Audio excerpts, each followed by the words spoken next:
Alright, and we should be live. Everybody, I am Serious Jest. My co-announcer is the man, the myth, the legend, Mojo Nova, a.k.a. Mojo, a.k.a. El Mojarino, a.k.a. your mom's favorite boyfriend, a.k.a. No, what's going on, Mojo? No, I want to hear you keep going with that, aka. I'll just keep thinking of him during the match. At totally inappropriate times, too. Yeah, I'm really looking forward to this. We're about to kick this match off. We are at Hogwarts Stadium. Hogwarts Stadium. Wizardry does not believe in sponsors, so they don't have a sponsor. And if you were watching us pre-match, we did like a pre-match show. We're going to have Wizardry facing off against Guthrey's Woodies. While these teams are going to inducements, which we can't see on Cabal Vision anyway, let me leave up for you guys your the team. So right now I'm looking at Wizardry's team, and Mojo, you followed Wizardry pretty closely. Who are the key players, if you remember? What do you think are the keys to victory for the Lizards in this matchup? Well, I think obviously the two AG4 skinks kind of stand out. He's got two rookie skinks and a rookie Crocs, so I mean that's not ideal, but I think those skinks are the key to it. I also think the keys is TV difference. There's like a 420 TV difference, so I think we might see another player or two come in from that. So Wizardry is going to get to come in with the extra player. They're getting the inducements, right? Yeah, they're like 420 down. They're at like 1620 TV. Woodies Guthrey's are 2060, so it's a big gap. But other players in this team. I mean, you've played Lizardmen a lot, haven't you? With your yes. Yeah, my first MML team was a Lizard team, and then in my Blood Bowl International League, which is my French league, I play with Lizards as well. What do you think of these Sorai? Their build? They're great because they've all got block. And that's the most important skill with the Saurus is you get block. Now, if you got a really, like the best Lizard teams have a Croxagore with block. And yeah, it would be great if one of the Saurai could have a plus strength. We got a guy, Don Eagle, in the MML who was in the chat earlier, and he actually has a Lizard team with 3 Saurai with strength upgrades. So now you're looking at 4 or 5 strength guys if you count the Croxagore. It is a nightmare to play them, and then he started putting guard on some of them too, and you'll see these guys. So the Saurai, so like the Wizard of Oz has guard, and Albus Dumbledore has guard, and so what you'll see is these guys will pair up, and then the biggest Achilles heel for these Saurai is that you can mark them up easy. That 1 agility means that you tie them up, and then you run and you do what you want, and that can really hurt them on defense, especially. Because then you can slip behind them and they can't do anything. Then they're forced to send the skinks, and none of these skinks have block or wrestle or anything, so it can be a problem. The one guy, Merlin, has break tackle. You see that skill? That's very, very, very useful. I experimented in the Champion Ladder 1 with a team with a whole a Saurus team or a Lizard team with a whole bunch of break tackle on it actually, and it totally changed the landscape of Lizards for me. So it's a great skill. Like it's I would say it's underrated, but I had it on a Roger, and it's awesome. Yeah, it's awesome. It's very, very useful. Yeah, definitely. If your opponent's not looking out for it, it could really bite them in the butt. And like if you put it on a Strength 5 guy, like I put it on a Crocs, and then that guy could jump into cages. So it's a big problem. I also like the Mighty Blow here. The problem often with these Saurai, see, like the thing, and they'll tell you this when you pick Lizards and creating a new team. The weakness for the Lizards is that every person is important, and that's what's hurting. Is they only have these 4 skinks, right? And so their skinks are really easy to hurt. But if you hurt the Saurai, that can really put you out too. And if the other team comes in loaded with Mighty Blow, then that armor 9 is not as strong as you think it is. So it's important to be able to do this, which is you got 4 guys that can come in and wreak havoc on the other team, just like they could wreak havoc. So maybe they don't want to mark you up and get into it too much with you. Yeah, and those two, he's got like 2 rookie skinks as well. I mean, I don't know, I haven't seen his last couple of games, and I'm assuming a couple of skinks died recently. He wouldn't roll in with that. Like, I've played against skinks before with sidestep, dive and tackle, and that's kind of my nightmare as a skating coach. It's just the worst thing to deal with Yeah. that combination. And again, in this matchup specifically as well, I think that could be kind of quite useful against an elfie kind of team. Absolutely, yeah. It would be the diving tackle would be a real pain in the butt, especially for somebody like elves who really depend on the dodging, but there isn't any. So I kind of think this is going to be an offensive battle, and the biggest thing that's gonna, you know, so the keys to victory, I definitely say for the Saurus is not, the Saurai is knock as many of these wood elves out as possible. I don't see a lot of tackle, by the way, on Wizardry. So, there's a lot of Yeah. Dodgers and Rogers on this team. This is what we call when somebody has or blodgers. Blodgers when you have block and dodge, which means only one of the sides of that six-sided die will actually put this guy on the ground, unless you have the tackle skill, which then makes it 1/3. And then the same with the or unless you have this skill, the wrestle skill, or you have Rogers, who again you can't. They're very hard to actually hit, like successfully block more than a push. There's a lot of sidestep here, yeah. So I think this is kind of going to be an offensive battle. But the keys are, land some hits on the Woodies, and don't let them wreck your skinks if you're the lizard team, because I kind of feel like there's some tackle here, and if the Woodies can start to they can knock 2 of those skinks out of the game, the lizards are going to be looking at a lot of potential trouble. Yeah, no, definitely. I mean, if you look at that wood elf team, you're looking at that. The two that obviously stand out, obviously the War Dancers, but Woody Allen is a That's a nightmare. plus strength worth. Jeez, man, look at that. 4 strength. That guy can jump into your cage. And this is the other thing, by the way, with the leap skill. Lizards, actually, I think Woodies are the worst matchup for lizards because of the War Dancers and the leap. So none of those skinks had sure hands. Is there a strip ball? No, he doesn't have strip ball on any of these War Dancers. So, they're in a better position. These lizards have a better chance against these Woodies. And you look at Woody Allen, he's got, if you look at those stats, it looks like he's probably got a niggling injury, but it's actually a movement down injury. But so he was a 10 movement guy. Yeah, exactly. Wow. Yeah, so unfortunately, this is what you'll see. You won't see too many Wood Elf teams come in completely healthy into the playoffs. Yeah, there's always that little kind of white cross. Absolutely. I'm wondering if they've let me go check on Cabal Vision. They gotta have started by now. I'm thinking, right? Yeah, have a look. I mean, let me just check. Well, you're an idiot, aren't you? What are you doing here? But I Oh, there you go. Yep, they're up. All right. So, resuming to match. So, I don't know. What do you think? Predictions. Who wins this one? Oh, I don't know. I haven't played much Lizardmen or Woodies. I'm gonna go for the Fox, obviously, but because he's in the league that I play in. But I don't know. I think honestly, I think it's anyone's game. It's anyone's game, this one. I do think it's anybody's game. It really hurt. If there was strip ball on the Woodies. Oh, sorry. Yeah. Oh, go ahead. Oh, okay. No, if there was strip ball on the Woodies, I would definitely say Wood Elves have the advantage here. There is none. That's usually the the worst thing against the skinks. But those War Dancers can still leap in the cage, and none of those skinks have blocks and blocks. So I don't know, man. I'm thinking I think the Woodies are more likely to win. That is my prediction, just based on teams.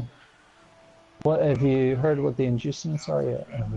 Is there any star players on the pitch? Or? So Wizardry took a bribe. It looks like there's a wizard. The wizard's gonna help, and I don't see. Surprisingly, I don't see Sibley on. Normally when I can take Sibley, I will, because that's an extra strength 4 guy, which becomes a nightmare for the other team they had. Oh, there is a tackle player on here. There's a couple tackle players I didn't see. Yeah, so actually, man, this is tight, man. This is really tough to call. I don't like. The Lizards, I think, have 3, don't they? And the what else have 2 tackles? So. A tackle, right? And Lizards start by doing lizard things and knock out a Wood Elf. A Cornolio. A Cornolio. He needs TP for his bunghole. Sorry, I'm still like logging into the game. I'm just No problem. So they're on the field. There's the opening block turned into a knockout, and this is FantFox is potentially falling victim to the biggest okey doke that the Wood Elf coaches like to pull on you with this tree. He's committed 2 Sorai and a Crocs to being marked up with this tree. And unless they're able to knock the tree out of the game really fast, or that tree is unable to get up, then in the later rounds he is going to find himself stuck in a position where he is unable to get those 3 free from the tree. By the way, the kickoff event was one of the most devastating things that can happen to you on offense if you're not set up to stop it, and that was a blitz. So during the blitz, before the first turn has even happened, Merlin managed to knock out one of the Wood Elves, and now you've got Yoda, one of the 4 Agi skinks with sidestep, sitting right under that ball, ready to catch it. That is a serious problem. Well, yeah, that's a great start. And before you know it... Oh, so he's got Hemlock, is that? That is Hemlock, yeah. Hemlock, as you can see, has got that... I like the choice of Hemlock because of the stab ability. He acts as an assassin, so with the low armor of the Wood Elves, the stab is more likely to be successful. He's also a blodger with sidestep, so Hemlock can be a real pain in the butt. And being that he only had 4 skinks to come into the match, it's nice because he bolsters. If 1 or 2 of his skinks gets knocked out, he's still okay on skink numbers. Not a bad choice on the inducements. You notice he put one of the Agi 4 guys on the sideline. He didn't want to put both of them out on the pitch in case something happens to one of them. And right away, you're going to see the War Dancer go to work. The end zone is in sight.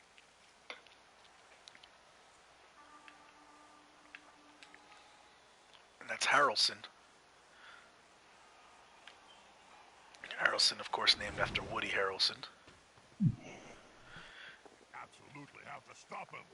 I like the naming schemes on both of these teams. I like the fact that even though this isn't a quote-unquote perpetual league, it is it's just built for a one-time season and to showcase who the best coach is type of deal.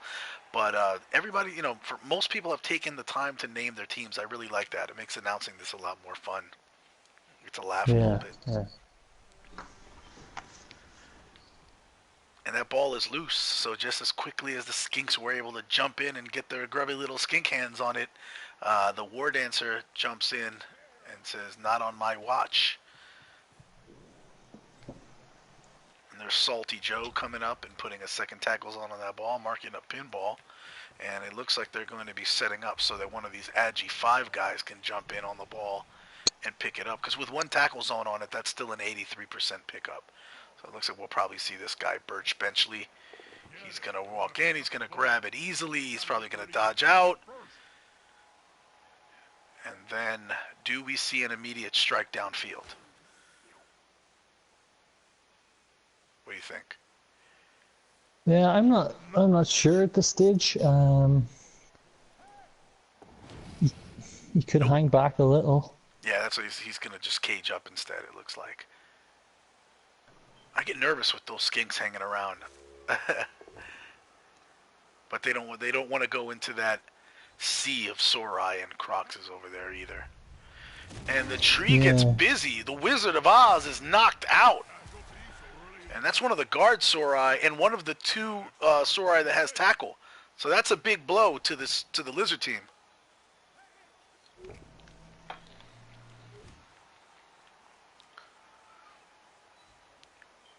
Wall Newt doesn't like Hemlock hanging around the area, so he's going to take a swing at him, but unable to seal the deal, and Hemlock's going to stay in contact. This is a problem, Mojo. We know that the little dagger icon that Hemlock's got, that's that stab trait. So if do you rate that as a skill, stab? I like it. There's some people that don't think it happens often enough, but you have to know that anytime this guy is in contact with you, he gets a free like swipe at you, and if he hits, there's no armor break involved. It's automatic armor break, and your guy gets hurt. And with low armor, that's a serious problem. So the stab fails there, but now you got to worry about that every time that guy is next to you. You want to clear your guys away from him. You don't want to be next to him. And he's a blodger with sidestep, so you take your swing, and he's still hanging around like a gnat. Yeah, exactly. I mean, but he is also, AV7. There's tackle in the other team. I mean, they could target him, just get him out of there. That's what I'm saying. So he demands attention. You can't. That's why the skill is great, because he demands the attention. You can't just leave him alone or worry about be okay with him hanging around you. That guy can do serious damage. Yeah.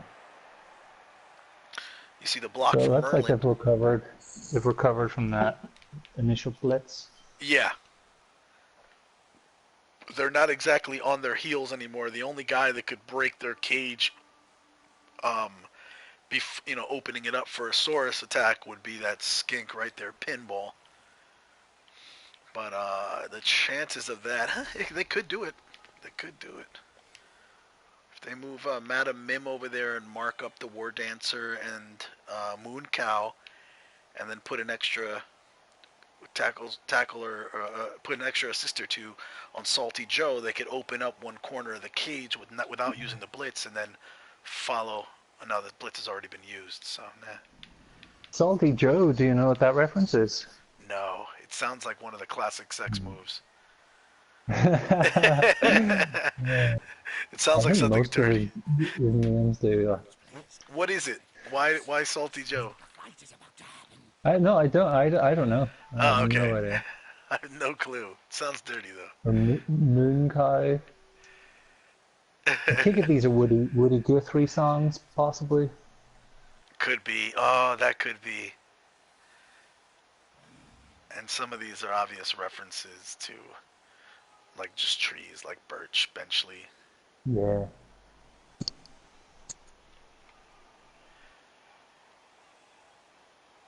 So what do you do here as a Lizardman coach? Do you go in on it? Personally, I feel Lizard teams can be very successful when they just keep people have different strategies, but I hate dealing with every time you put a 4-strength guy on a 3-strength guy, right? Especially this 4-strength guy has block. Then if you want to get a good block on him, a 2-die block, you're gonna have to pull 2 extra guys to assist you, right? So I feel like the Sorai can keep marking these guys up, and there goes that bribe.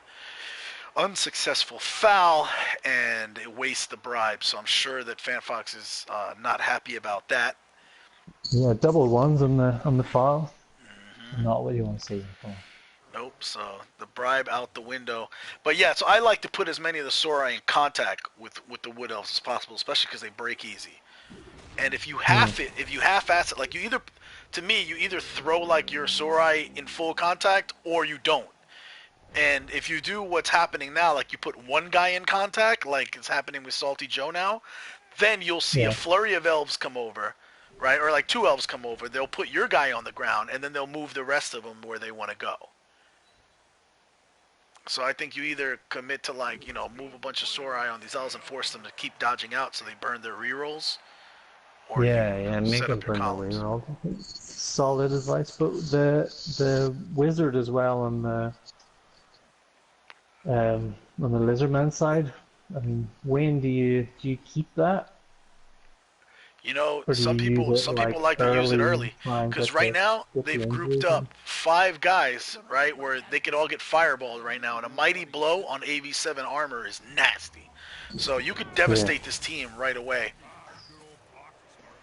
You see Alan working over Madam Mim, and now you've got 2 skinks. The Wood Elves seem to be the ones doing the damage here. Yep. And again, because you either got to go all in, I'm going to get bashy, or you're going to back off. And the Sorai kind of did this half thing, and unfortunately, people they were marking people with seemed to be the skinks. And when you don't have a lot, you see some wood dancers die here. a lot of people like the word Hampton. War Dancer deaths. Yeah, War Dancer needs to die. It's because they can be so frustrating. They have to probably be, I mean, pound for pound, um, the best player in the game. I think. What do you think? Definitely out of the box. Yeah, They're the best, I think. yeah. Um, Wood Elf team is great. It's just a matter of can they survive. And if it keeps going this way, where the lizards are the one losing people instead of the Wood Elves, you're going to see a very lopsided. We might see the first lopsided score of the cup. Yeah, I think you don't want to be outnumbered by elves. And again, we talked about this. They got two guys committed to this tree. And if you want to be most efficient, leave that tree alone, man. Run away from that tree. Tree gets stuck behind. And you're going to see Elmo take a swing at Doctor Strange. And he swings that big lumbering root / leg. Doctor Strange goes down, and he's stunned. He is counting stars right now. What is the cage going to do? They're going to move up and run right past the Sorai, and those Sorai will probably get marked up. If not just walled, screened off. Yeah, they're going to screen them off. Yeah. This is looking very comfortable for the Wood Elves. Yeah. I'm sure a lot more than FantFox would have wanted. Now, Those KOs, that KO you were mentioned earlier with the sore out tackle, it's huge. yeah. Yep, and so now you see the screen going on. These Sorai are gonna have now they do have a good movement. 3, 4, 5, 6. So 7, 8. I mean, what they could put themselves in contact. Like you could take Severus Snape and knock Pine Sol down if you can manage to do it, or you can use this guy with tackle is probably better. Albus Dumbledore. If you can run Dumbledore over and knock out the catcher, then you can mark up the ball carrier.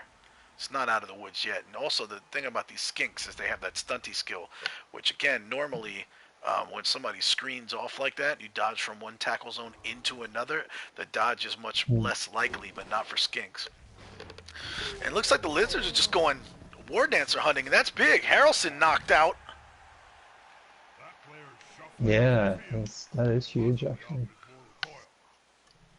So FantFox He's got to go for the other one with the blitz, surely. Yeah, FantFox is basically saying he prioritizes the damage over the score. It looks like he's, if the score happens, he's not too worried about it. He expected that. Stopping the War Dancer offense is tough. But his priority for this half is taking as many of the Wood Elves off the pitch as possible. The only problem is when they got that little bell over their head, coming back is... Go ahead, Mojo. I'm sorry. Yeah, I'm saying it's a great approach just to take them down. Would you, as the Wood Elf coach here, or would you could just move downfield into the corner and kind of wait it out until as close to the 8th turn as possible, or would you score quick to kind of stop the onslaught on your backfield? It's tough, man. I mean, it just depends how it's shaking out, right? It definitely, if you start looking at the numbers, if it just stays KOs and you're not looking at permanent injuries, then I think maybe you become more comfortable with stalling for a while. But the more chance you give this guy, the Wizard of Oz, to come back, more Sorai, the worse for you. So who knows? If he can get that War Dancer down and surrounded by skinks and a gang file, I think that would make the Wood Elf score pretty quick. Yep. Again, it looks like there's not a desperation to stop that ball carrier. There is a desperation to kill Wood Elves and make the Wood Elves afraid.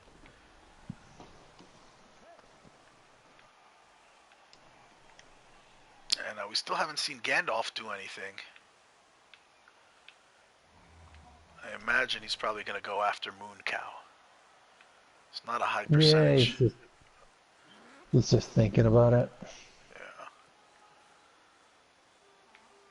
Yeah. And now you're starting to see him be a little more careful with those skinks. You know, just the same way he's hunting wood elves and war dancers.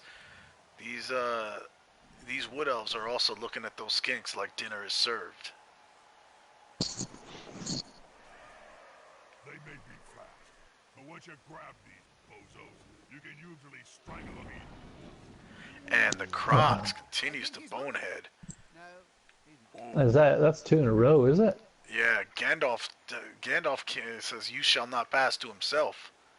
That is one dumb wizard.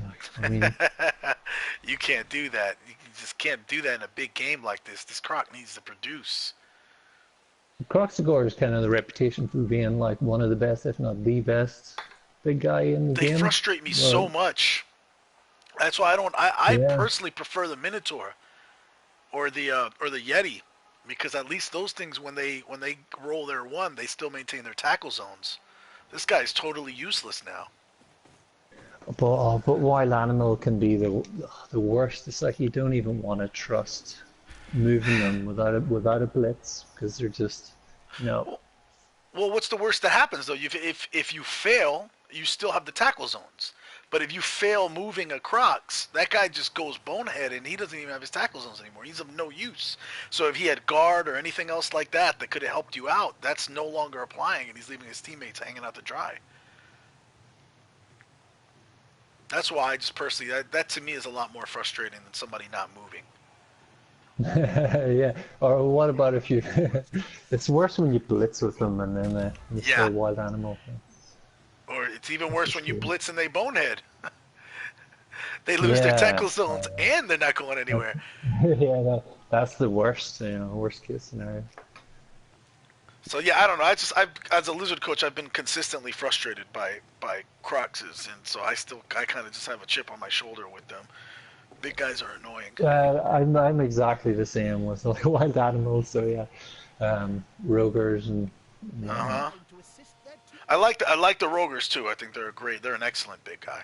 That tail is great. Doesn't always do the trick, but it's great in theory. They're so expensive though. Like they're so ridiculously expensive, like, for what you actually get out of them. But I think a lot of that is due to just kind of how different they are to the rest of the Skaven team. Right. And as the Skaven team increases in team value, a lot of people think that it's too expensive for what he brings to the table, because you really want to blitz with your Storm Vermin, not him. Anyway, and now you're going to see the Crocs just go. So after boneheading twice, the tree just gets annoyed enough at him that he just sends him packing. Just go to the sideline. Yeah, he's you like, want to be dumb, no lay room there for on the that. sideline. Wow, and that sideline's looking like what you would have thought the Wood Elf sideline would have looked like at this point. And the lizards start to return fire. No, that was actually a Wood Elf block. All right. Now the question's going to be, can they stop the catcher? Remember, there's a wizard on the Wizardry. How apropos, right? So theoretically, you could lightning bolt Alan, the war dancer, freeing up this Sorai to come in and take a shot at the catcher.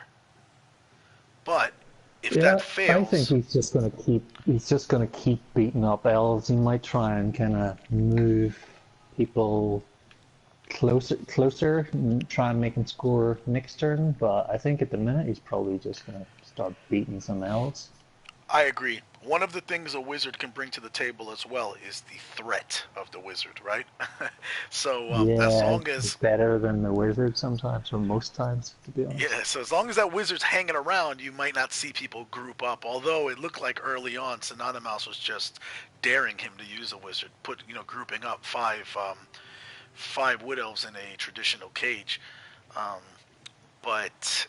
So.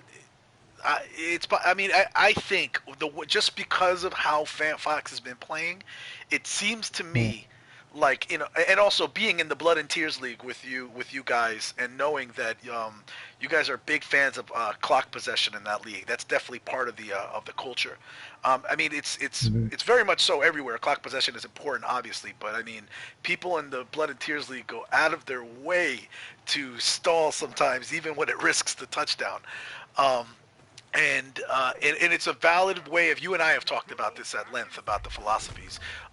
There's differing philosophies on that. It's definitely a valid one. But I think that the 2-1 grind is what FantFox is going for here. He is totally okay with the Wood Elf scoring. He just doesn't want it to be too late. And if he has 4 turns to run downfield and try to even the score up before the half, he thinks he's in good shape. Yeah, I think that's spot on. I mean, the 2-1 grind is great. I subscribe to it, but I mean, some teams, it depends on the team. You know, sometimes you want to go completely aggressive. The Woodies might want to score quick and then just try and turn them over again, especially with these KOs. They might just go for it. It might suit the Woodies better that they actually score, at least they can actually have a bit more time to try and get the ball back off the Lizardmen. So it's a good point. Because this is another thing worth bringing up now that you said that, right? The Lizards went second, right? So they are, no matter, even if the Wood Elves manage to stall this thing out until turn 8, the Lizards are going to get 2 chances for their knockouts to come back, right? One at going into the bottom of turn 8, even if they stall all the way to turn 8, and then another one at the half. So one school of thought could say that it's better that I score like now and maybe like only one comes back this time, and then I have a little longer to take advantage of the numbers difference, or not having those Sorai in there, and then maybe I can inflict a few more knockouts or a few injuries or something like that, rather than give these guys 2 back-to-back opportunities to just have everybody come back. Especially, did FantFox take a bait? Exactly. I don't know what the inducements were, to be honest, apart from Hemlock. Let's just check. Yeah, we got Headlock, we had a bribe, and we had the Wizard. There was a bribe, used. And speaking of Hemlock, Alan says, no more Hemlock, I'm tired of you with your little stabby stab. I don't like the dagger. I don't like what you're bringing to the table. I'm just going to take you off the pitch. And there he goes. I mean, I mentioned it earlier that star player, with 87, risky. If they target him and hit him, he's dead. He's out of the game, and that's what does Hemlock cost? 170k in inducements. Yeah, I'm a much bigger fan of Slibley, but I could definitely see the appeal here. Especially, he wanted the bribe, he wanted the Wizard. And he could all fit that in and still get Hemlock, and he was low on skinks. If it wasn't Hemlock, it probably would have been one of his permanent skinks. So you could think of it that way. Better Hemlock than one of his skinks. But this Wood Elf team is going to town on this Lizardman team. They really are. Look at that, death, 3 KOs. And the Wood Elf sideline is 3 KOs as well. So they've matched them on KOs, but the 2, the death and the injury. And so it looks like Synonimouse is going to say, you know what, Birch Benchley, run in there. Do you think that FantFox forced him to score, or do you think that was just, you know what, I got some numbers, let me take advantage of it early? Yeah, I think that's exactly what it is. I think he's just doing exactly that, man. I think he's just going to score, and he's going to go right. He's going to come at him here, I think, as hard as he can to try and get. Ooh, so this works out kind of in his favor. The Crocs did come back, but remember, the Crocs is less reliable than the Saurus that has tackle and guard. So the Crocs comes back, one of the Skinks come back, but more importantly, it looks like they got Harrelson back. So they got the Woodies got their War Dancer back. So, and the Wizard's still out there. So, I mean, you could see the Wizard, one of these Skinks get wizarded or the ball get wizarded. I'm sorry, the Wizard's still out there with the Lizards. So scratch that. I was going the wrong way. So the Woodies are banking on stealing this ball again potentially. You can see a cage dive, grab it, score, and it's 2-0 at the half. Yeah, I think they're gonna. I think they're gonna go for that, and I think they'll do it aggressively. But I mean, have you played much Wood Elves? I play enough. Yeah, I've gone out of my way to like play every race enough. It's not one of the ones that I play the most, but enough that yeah, I'm familiar with the strategies. You reckon it's best just to be kind of aggressive and just constantly Harassing harass the ball? Yeah. with lizards. Well, let me put it this way: with a mighty blow team like this, you got to be really, really careful. I think that if you're gonna do that, you use low value players, like you throw cannon fodder at them. But I'm looking at this team, and they don't have a lot of cannon fodder, right? Like all of these Yeah, guys they're are pretty high tough. value guys. So Hey, I can see I just keep dodging out. Don't give them a lot of hits. Give them one hit. Tie as many of them up as you can with that tree, my life coach. and then run down there and just go skink hunting and try to free the ball up. Put people around. Guerrilla warfare. Keep jumping in, blitz, mark up the skinks, dodge away from the Sorai. Easy, simple. Yeah, right. If only it was Yeah. that simple. Yeah. FantFox is a very good coach. So I don't think he's gonna let him get away with that for too long. And we have not yet seen what the Lizard offense looks like. The first half has all been chasing after Wood Elves, and are we gonna see a cage? Are we gonna see a screen? People don't think about this, but with two Agi 4 skinks on the pitch, you can literally get the skink relay going like you could a elf relay in a way, as long as the Oh pass yeah, isn't that far. definitely.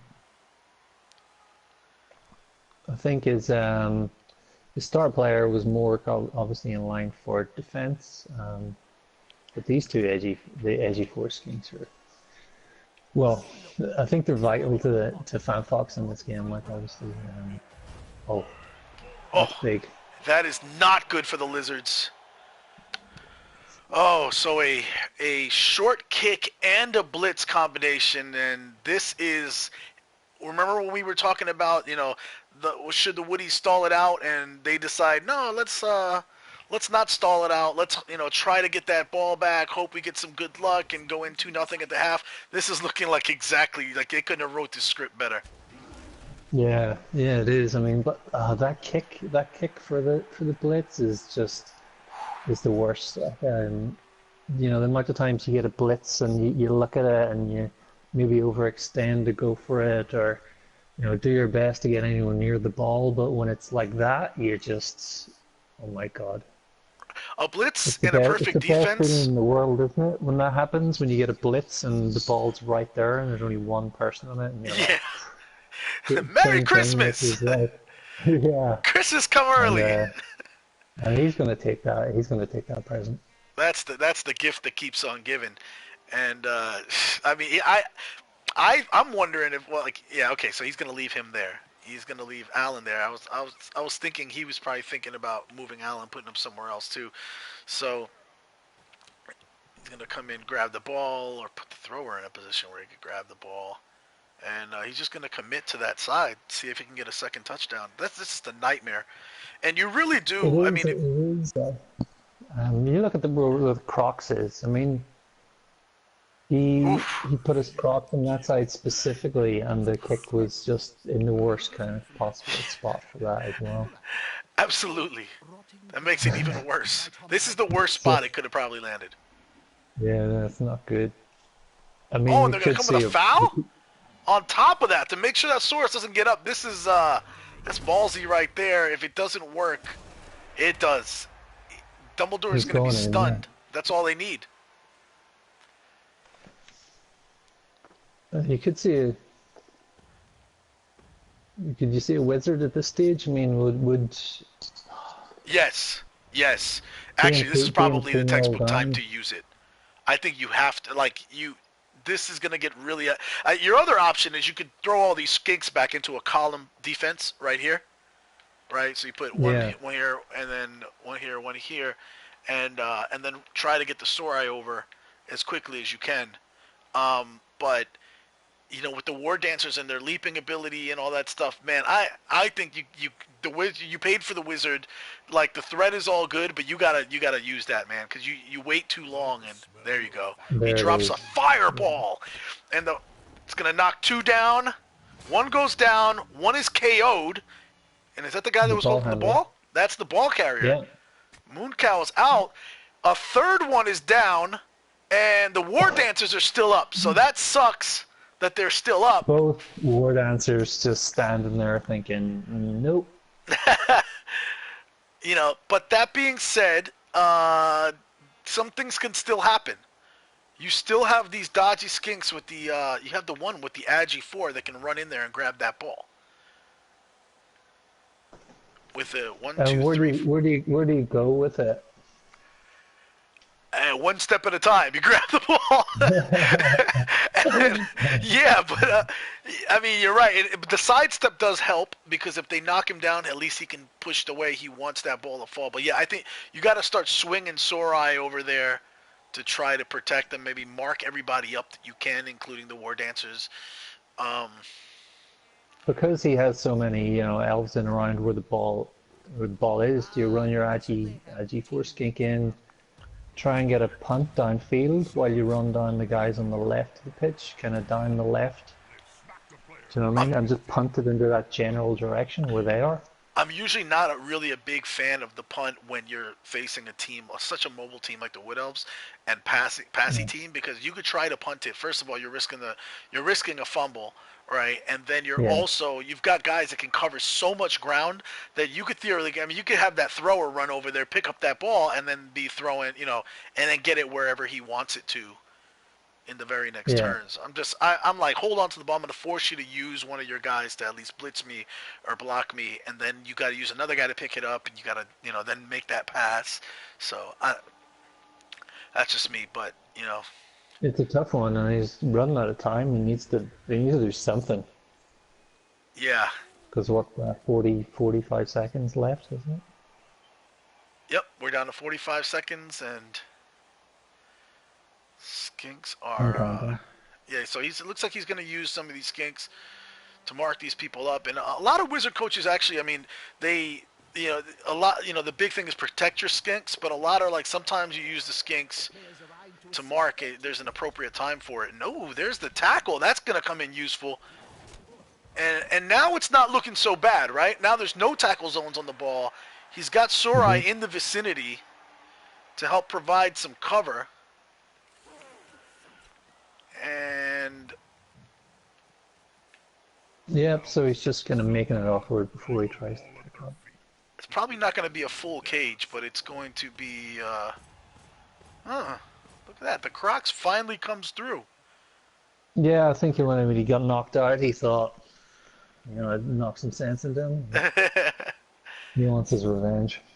So he may not be able to cage everybody up, but he'll at least mark them. The only problem is, again, with the leaping War Dancers and their tackle skills, he's not really safe anywhere he goes.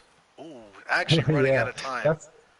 That's War Dancers for you. They're just not safe when you're kind of anywhere near them. No. They're so frustrating to play against them. So the same way that the tree is kind of like this, black hole area where you get caught up in him, you can't get away. The prehensile tail on the Crocs is going to be key here, making what would normally be 83% dodges on these Wood Elves, or be at least 67%. That's if they don't dodge into a tackle zone. Then it could get worse. And the key is make the Wood Elves burn their rerolls. A lot of people say that is make elves burn their rerolls in the very beginning, and unfortunately the Lizards have not done a good job of that. So a both down happens, both down happens on the dice, which is, since the War Dancer has the block skill, yikes, Yoda pays for picking up that ball. This is what you were afraid of. You send in your Agi 4 skink. Strong with that one. Oof, no Apo. He's saving it for the Sorai, yeah. But losing an Agi 4 skink is big. And with minus strength, you can't keep that skink in a future game. You can't put him in there. No, Yoda's going Yeah. off the pasture. So that's Short-lived career it was. Not enough tackles, Birch Benchley is going to pick up right where he left off. He's going to pick up that ball. He's a little aggravated now that they made him go through so much effort. And now they're going to try to screen off everybody. 4 knockouts on the Wood Elf side. I mean, it's good for the present attrition, but all of those guys could come back. yeah, exactly. And the chat says no babe.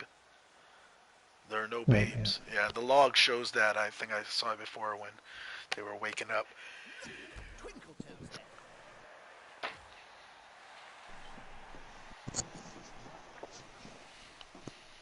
And Harrelson, man, the onslaught on the Skinks just continues. Oh, that's. Oh well, he's not rooted anymore, so. Yep.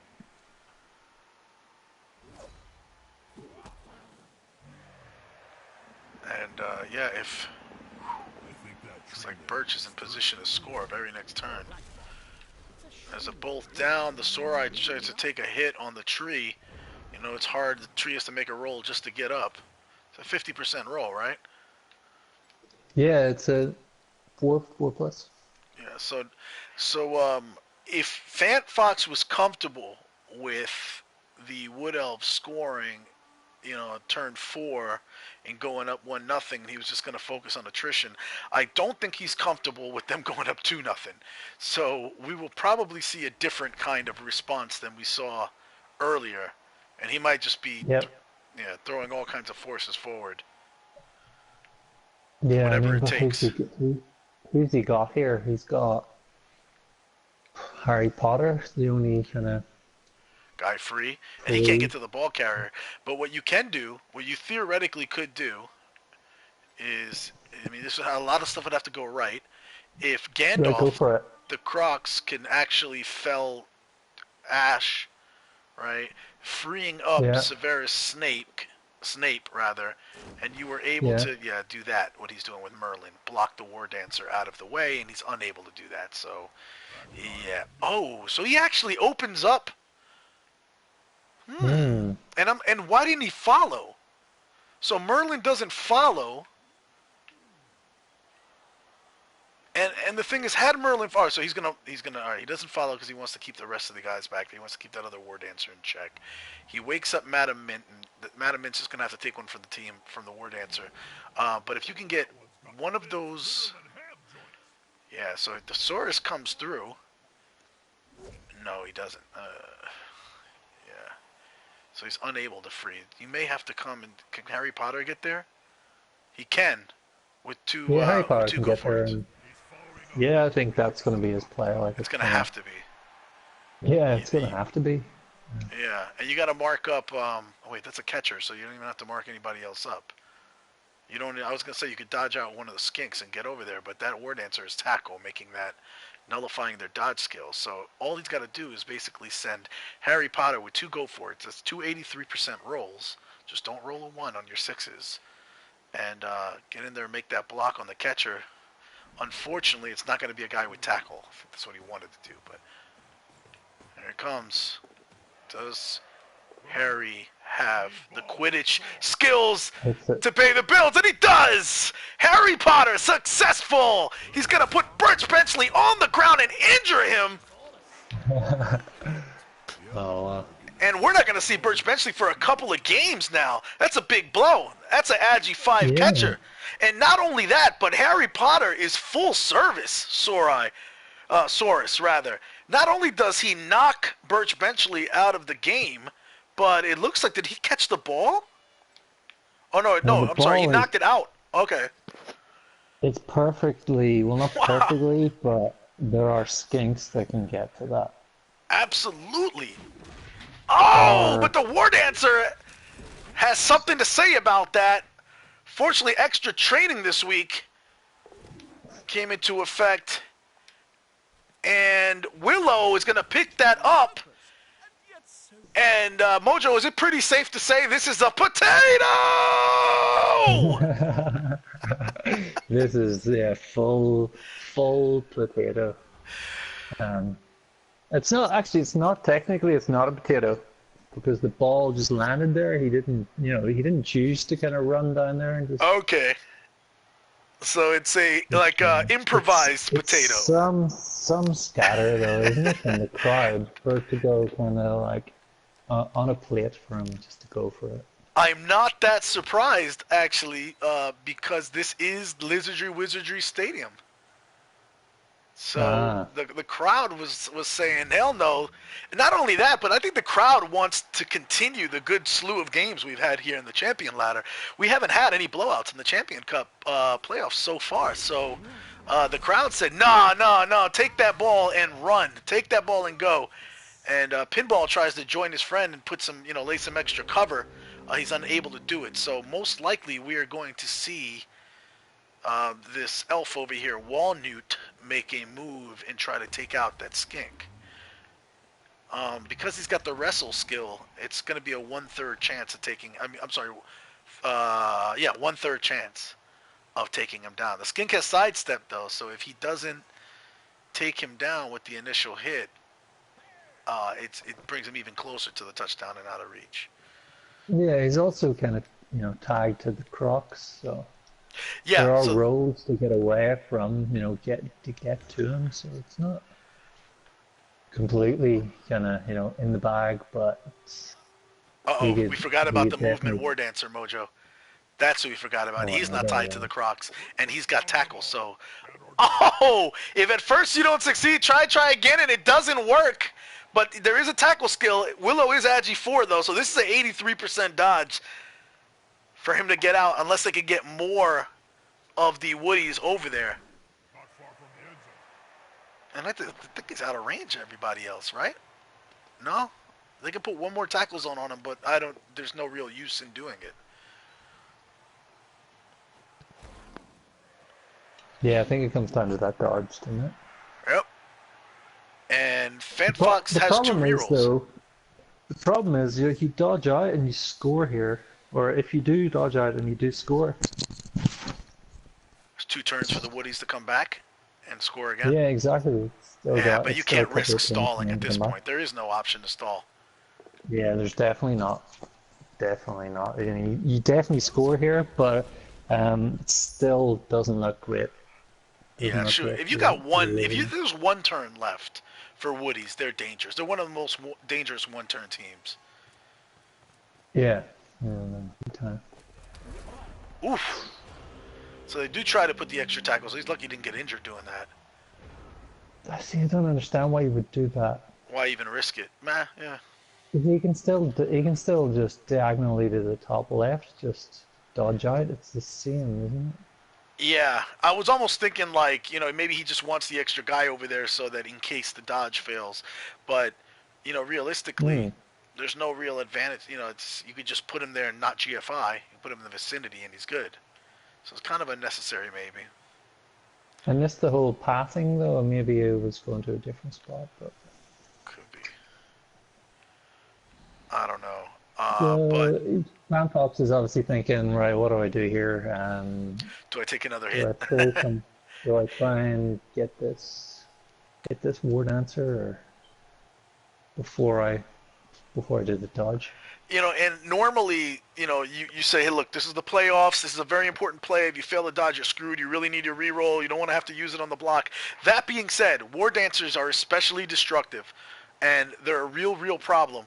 So if you have the chance to take a shot at them, a mighty blow on armor on 87 on 7 armor is somewhere around 50% chance of injuring him and putting him out of the game, if I'm not mistaken. Look at the amount of people around him. I mean, you can get 3 dice in this. Yes, yeah. So I think you do. I think you got to take the hit, right? Yeah. I think it's worth it. You got tackle too. Yeah, I think it's worth it, man. You're right. You get a 3-die block on it. Maybe he's thinking. Should I move people down the field a little bit in case the dodge does fail, and then at least I probably have thinking people that. around it Yeah. rather than around some war dancers? So you might go for a mix of the two and just commit 1 or 2 people. Oh, Yeah, he's I going think for the he's going for the trade-off. surf potentially too. Oh, no, with sidestep. Because look, he You, can you seal can it. wall that. You can wall that off. That off. Uh-huh. Good. No. No, he can't. He's 1 short. But he Pretty got what he bad. wanted. Yep. Booyaka Shah! Harrelson is injured, and we may not see him again for the rest of the match unless the Apothecary comes out. He's badly hurt. You need your War Dancers. But it's not enough for the Apothecary to come out. So, second actual injury, and now the numbers are not as skewed as they were looking before. Yeah, that's a big injury. Like that helps immensely. Immensely. With no babes on either sideline, the who wakes up at the half is going to be instrumental to what happens in this match. Actually, the next turn is going to be instrumental. Poor Woody Harrelson, though. He's gone to where everybody knows his name, like Yeah. the kill box. Looks like he can jump up in the air when you hit him. And smart, he keeps the Crocs back. He keeps Harry Potter back, kind of roving as a safety, just in case some elf BS happens. But no, they really need this touchdown from Willow. And There it Willow goes. comes through. He's gonna score. Like, Yeah, what is he thinking about now? Is he thinking about stalling? I think he's That's taking a dump. Oh. He really, sometimes skinks gotta eat and run, sometimes they gotta poop and run. And Willow takes a dump right in front of the end zone to show some extra disrespect to the Wood Elves. Yeah, that's And what it's they a do. The touchdown. dodge, 1 square, dump, and then keep running. Yeah, there you go. And they're very small, so it's like it comes out like little rat pellets. They do it very efficiently, and they just keep moving. It's a thing of wonder. So the skink comes back, but the Saurus does not. That's big. Fant has to be pretty sick with those Sauri not coming back, and all the Wood Elves stay out. Uh-oh. Whoa, Uh-oh. that is incredibly unlucky. Now that being said, remember, that is a movement 9 War Dancer. Alright, you just need 2 pushes. And he's gone, and he has a leap ability. Out on the edge. This kick is crucial. Yeah, on these 2 turns, I mean, I think Somebody this get that is- guy this is sprint. this could be the match. What happens? No, in I these don't think 2 turns? even if the Wood Elves score, Wood Elves score, this is not over. This is not. I just think, that especially with these numbers looking like they look now. I mean, you never know. You don't know who's going to come back at the half, and chances are everybody won't stay out. But, whew, if they started the second half like this, even with the Wood Elves up, the Lizards could come back. Yeah, no, you're right.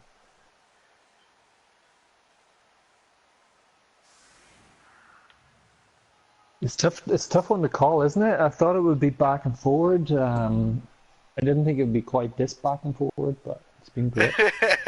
All of these matches in this cup so far have just surprised me. Like they've all been like this. There has not been one where it's like, oh, it's just been in hand the whole time. They've all been crazy in their own way. Yeah. What about your game later, Jess? Do you think it's gonna follow suit? I'm hoping it's not like this. This seems like, man, I mean, I'm tense just watching it, and I don't even have anything on the line here. So I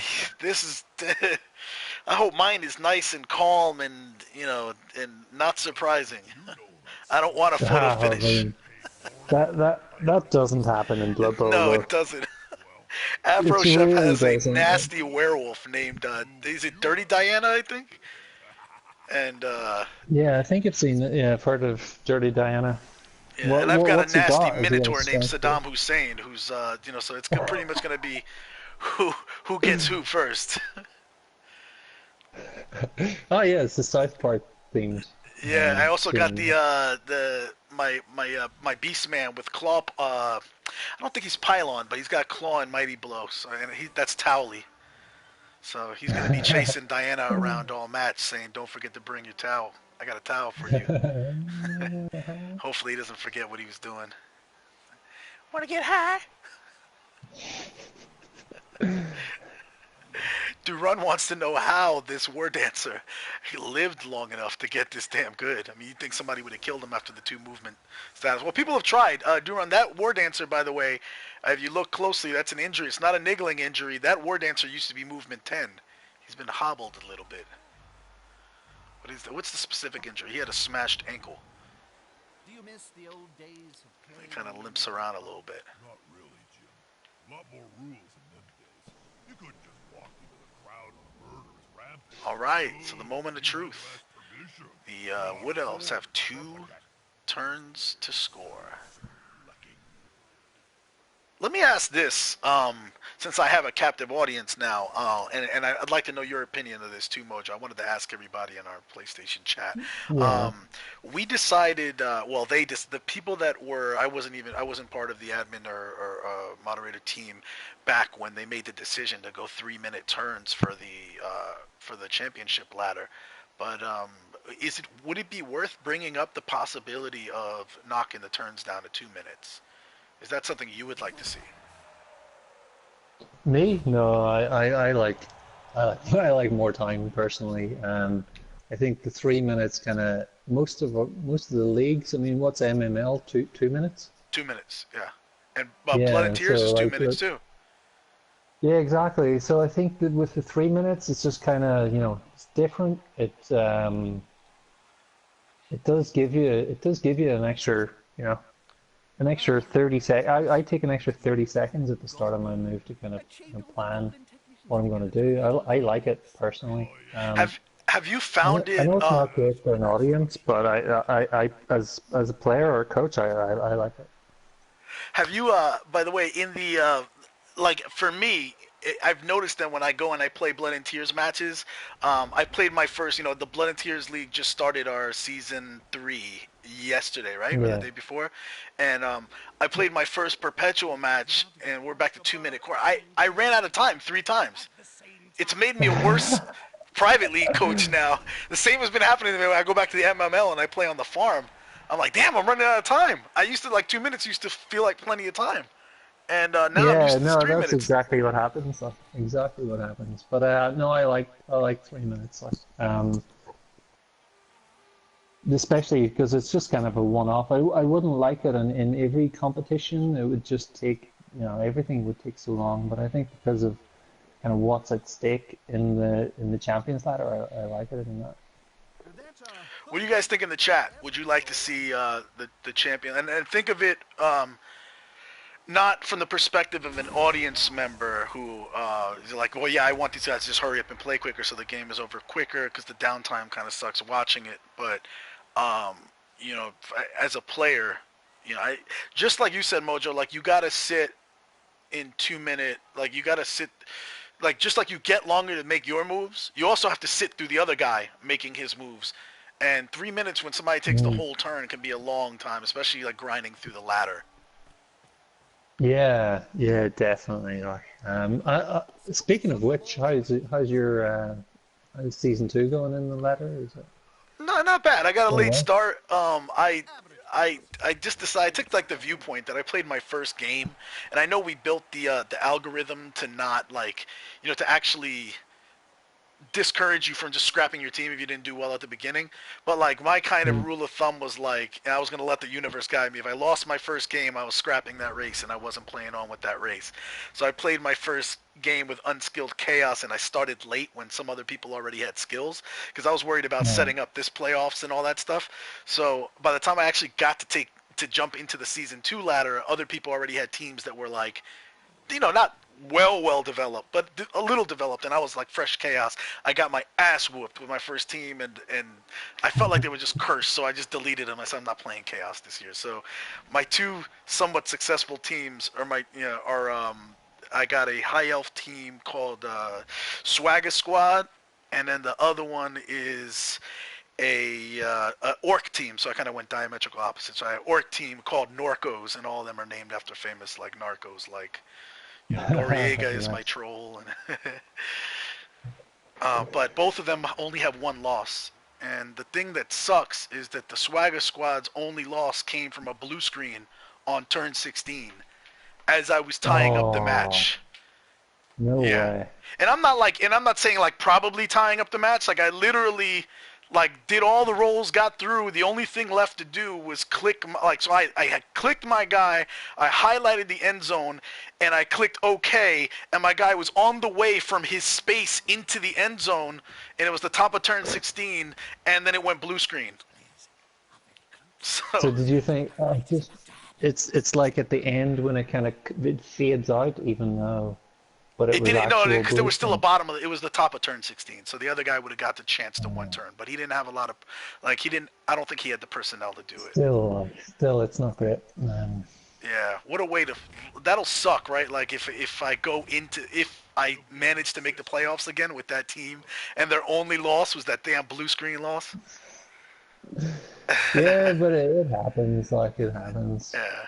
Then again, if that's what I'm complaining about at the end of the season, that's a pretty good thing to be mad about. Yeah, no, exactly. Like making the playoffs is a big thing, and you look at the amount of effort a lot of the guys are putting in, the amount of games that have been logged already is kind of surprising, pleasantly surprising. I think the word has been getting around. That where the casual ladder. You could often expect a lot of people with like just, teams that I don't think there's anything wrong with the kill team. I think that if you come in with your strategy is I'm going to bash this other guy into submission so I could get him to just like give up or run his guys away from me or whatever. If that's your strategy, that's a perfectly valid strategy. It's in the description of Chaos and Dwarves in the game. But what I hate is you bring your kill team in, and then you start getting wrecked, and then you just concede, right? And you do it right before I'm about to score a touchdown, so I don't even get the SPP for that, And they know what they're doing. They're trying to give the middle finger to their opponent, the That's a big sack on the ball carrier there, man. It was big deal there. They needed that. Yeah, I'm over here in a soapbox. There's a good game going on. Yeah, no, I mean, we both are just kind You shouldn't have got me started, Mojo. I'm kind of watching the game, but like, yeah, I'm just talking. I got opinions. It does help when you have the sidestep here. Willow is comfortable on that sideline, right? If it wasn't for that sidestep, he'd be worried about maybe this nasty war dancer Alan, who's already put so many of his friends out, coming over and sealing him out. But that was huge. A big sack, yeah. And but it wasn't that unlikely because Merlin has tackle, and they're still holding on to. He hasn't even used all his rerolls. FantFox has 2 rerolls in the bag. The rolls have been going his way pretty well. I think it's just those KOs not coming back with the Wood Elves. I mean, he couldn't properly screen off his kind of run down the pitch. So absolutely. Yeah, he took a chance. I think he screened what he could, and it didn't work out. But it was worth a try. As I say. Yeah, why not, right? Especially because he didn't, what is it called, keynoring? He didn't keynor down, he didn't leave any skinks keynoring down the field. He had to pull everybody back to stop the touchdown, so there's no real risk to it, but he's not going to score now. Yeah, it's pronounced Knorn. Knorr. Like a canoe. Yeah, so he's a guy that streams a lot. Blood Bowl. Well, he used to, like, he does Friday night, like Democracy Bowl. What's he's Democracy? A good streamer. I remember him. I've only catched it a few times. I think it's him, streaming, and he goes by what the chat say, like skill ups and things like that, and obviously names and stuff for the team, but specifically skill ups, I think, is kind of why it's called Democracy Bowl. Like, I might be wrong on that, but I think that's why it's Let's go. Well, I remember him from, I believe he was one of the 4 announcers that they picked for the World Cup, right? Yeah, It was like him, yeah, Sage, VG Purist, and Lupac. yeah, in the loop pack, yeah. So I don't follow the PC version. I didn't follow the PC version much up until the World Cup, and then I started watching it. I'm like, wow, this looks just like ours. Surprise, surprise, right? And a lot of those guys are really cool, man. VG Purist has been jumping in the chat, checking some of our matches out, and I think this playoffs thing has been great for like another like this championship cup has been yet another argument in favor of cross-platform play, because before it's like we already kind of knew who those PC guys were. Everybody heard of Lupac and all that stuff, and now some of those guys are actually starting to know who we are over here. So really cool that the community is expanding and developing that way. Yeah, definitely. Like, I know for like Fiji Pierce from his videos, and I love his enthusiasm for Blood Bowl. Like, Yep. His videos are great. He comes across as he's just really likable kind of YouTuber. I watch a lot of his videos. Some people say he's like the serious Jest of the PC crowd. Yeah, I just people made say that. Some people say. By people who knew. By the way, while we've been talking about this, there's a touchdown and the Wood Elves go up 2-1. This is just, man, you can't. The Wood Elves have to be the most just like they are never out. They are never out. You think you have them down, you think you have them out. They come, they beat your skink up, they take the ball, and they do just all kinds of. The Elf BS starts with Wood Elves. Dirty ball. Yeah, I mean that was a nicely worked touchdown, and I mean, like you said earlier, it's not the end of the game. The Lizardmen are still gonna probably be thinking about overtime at this stage. Yeah, you think so? So you think that maybe Lizards can one turn, especially when you got an Agi 4 guy. Unfortunately, he's also your sidestepper. So if you pick up the ball with him, run him over, if you get a relay and then he has to pass, he's not going to be the guy that catches it. He's your sidestepper that you need for. This is tough, man. No, it depends how the Woodie's set up here. Yeah, because you might see the Lizards just say, you know what, screw it, we'll just take our mighty blow hits and try to make these numbers go down even worse. It's so much easier just to one turn when you've got a sidestepper, because you can just sidestep. But they have them. So Willow's the trick is going to be is going to be getting the ball to him. Yeah. Bernie Buffon in the chat. The guy who made the phrase the Bernie Buffon conundrum, or Bernie Buffon. It was conundrum, or was it? Yeah, it's the Bernie Buffon conundrum. There you go, conundrum. I forgot what word we said. The author of the Bernie Buffon conundrum is in the chat saying overtime. What's that? You mean BBC? No, I think BBCing made it possible for other coaches to not let that be them. Yeah, so it's when you're like, do I score this turn or do I score turn 25? 25.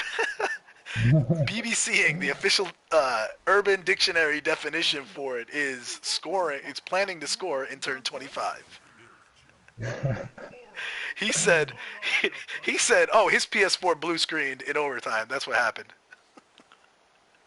Turn 25, yeah. In case you guys, I know some people were wondering in the chat, by the way. So earlier, this is supposed to be a triple header match. It was a triple header match.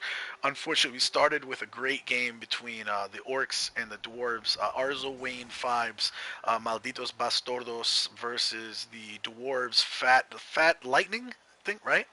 V-Power V, Fat Lightning is the name of the dwarf team. Yep. Went all the way to halftime. The Orcs managed to keep the Dwarves from scoring. The Orcs were down, I think, 2 guys or 3 guys, something like that. The Dwarves were down 1, or maybe it was 2 down for the Orcs and the Dwarves were down 1.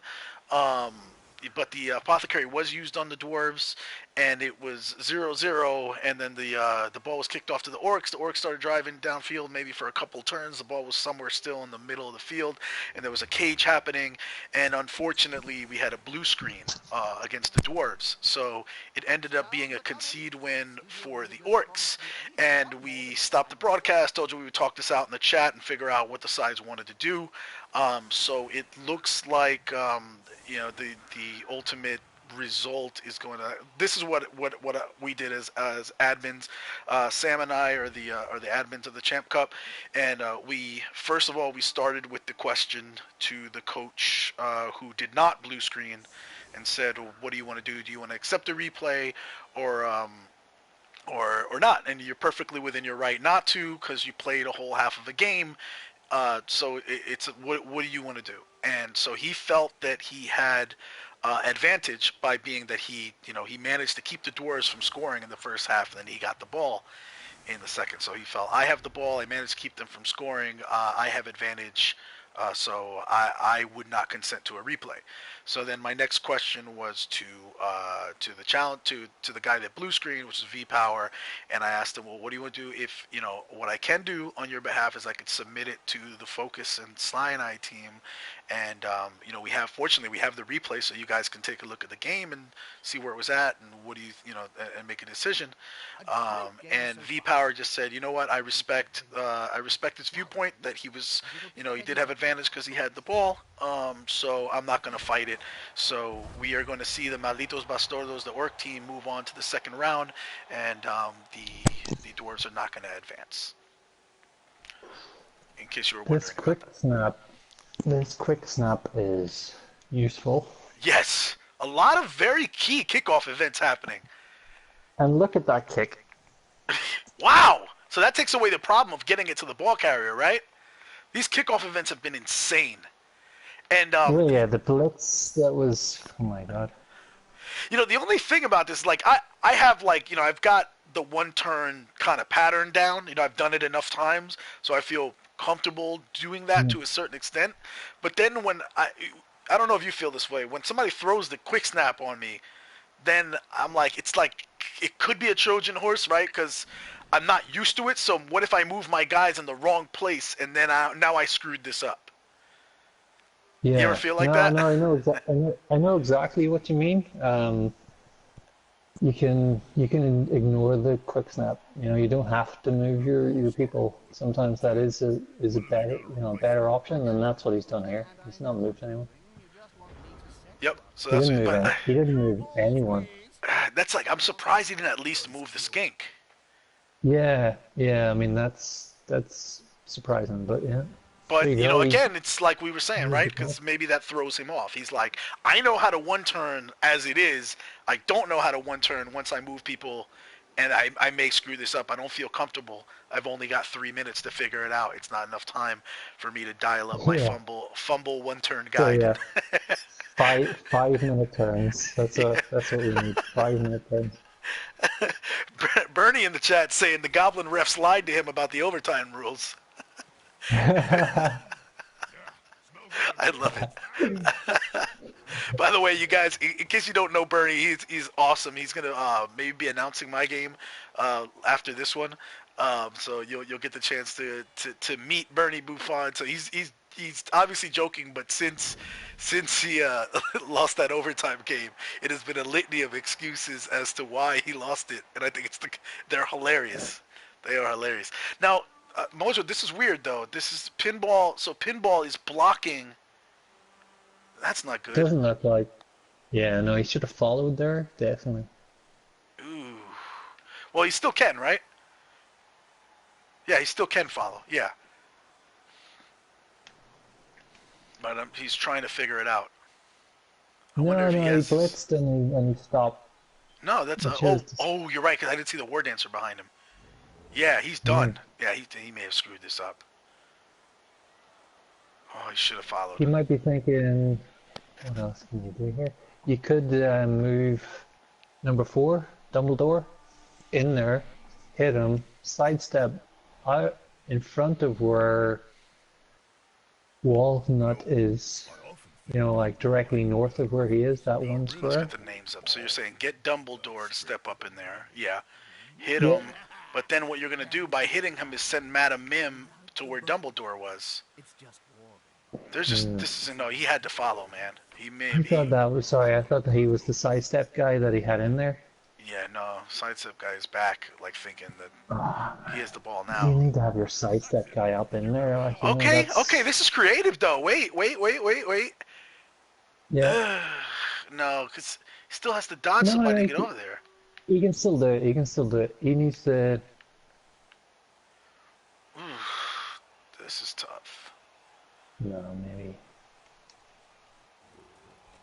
I take it all back. You can't do it. Yeah, so he said, screw it, we're just going to take our shots. I don't have the skills up. I thought that was the sidestep guy that he had in on the line, because that's like, you know, that's where you want your sidestep guy. I suppose he probably thought that the IG4 guy was more useful picking up the ball, but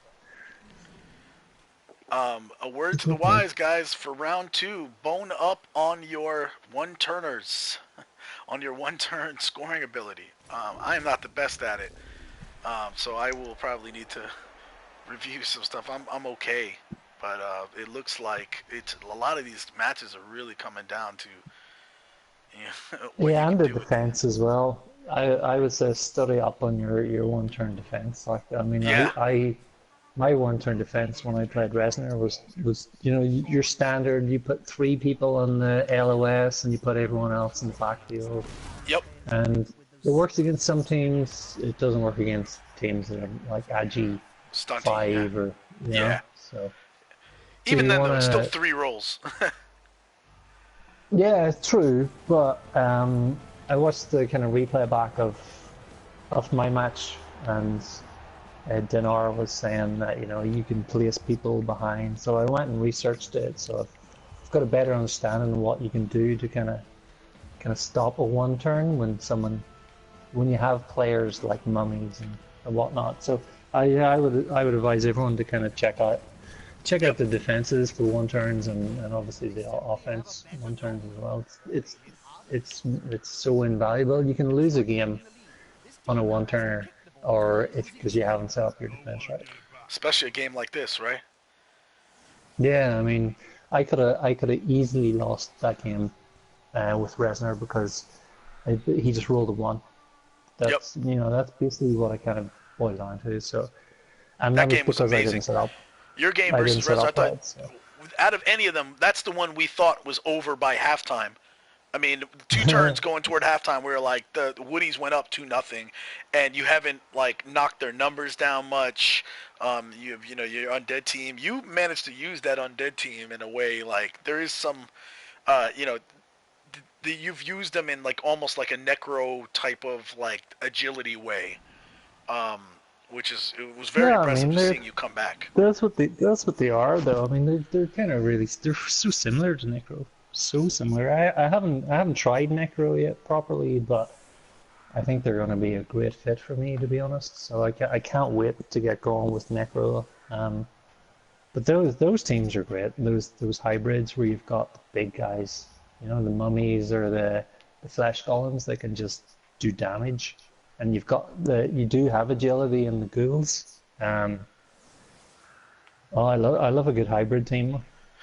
I don't know if I ever told you this, but Don Eagle was, I don't know if he's still in the chat, but he's the one that told me Necro. So before Necro came out, like Undead was, you know, there was only one Undead team. It was the Undead team, right? Yeah, and they're OP. Yep, that one. So they created Necro was the agility version, and then I think Kemri is the one that's supposed to be all the strength. Yeah, you know, no agility.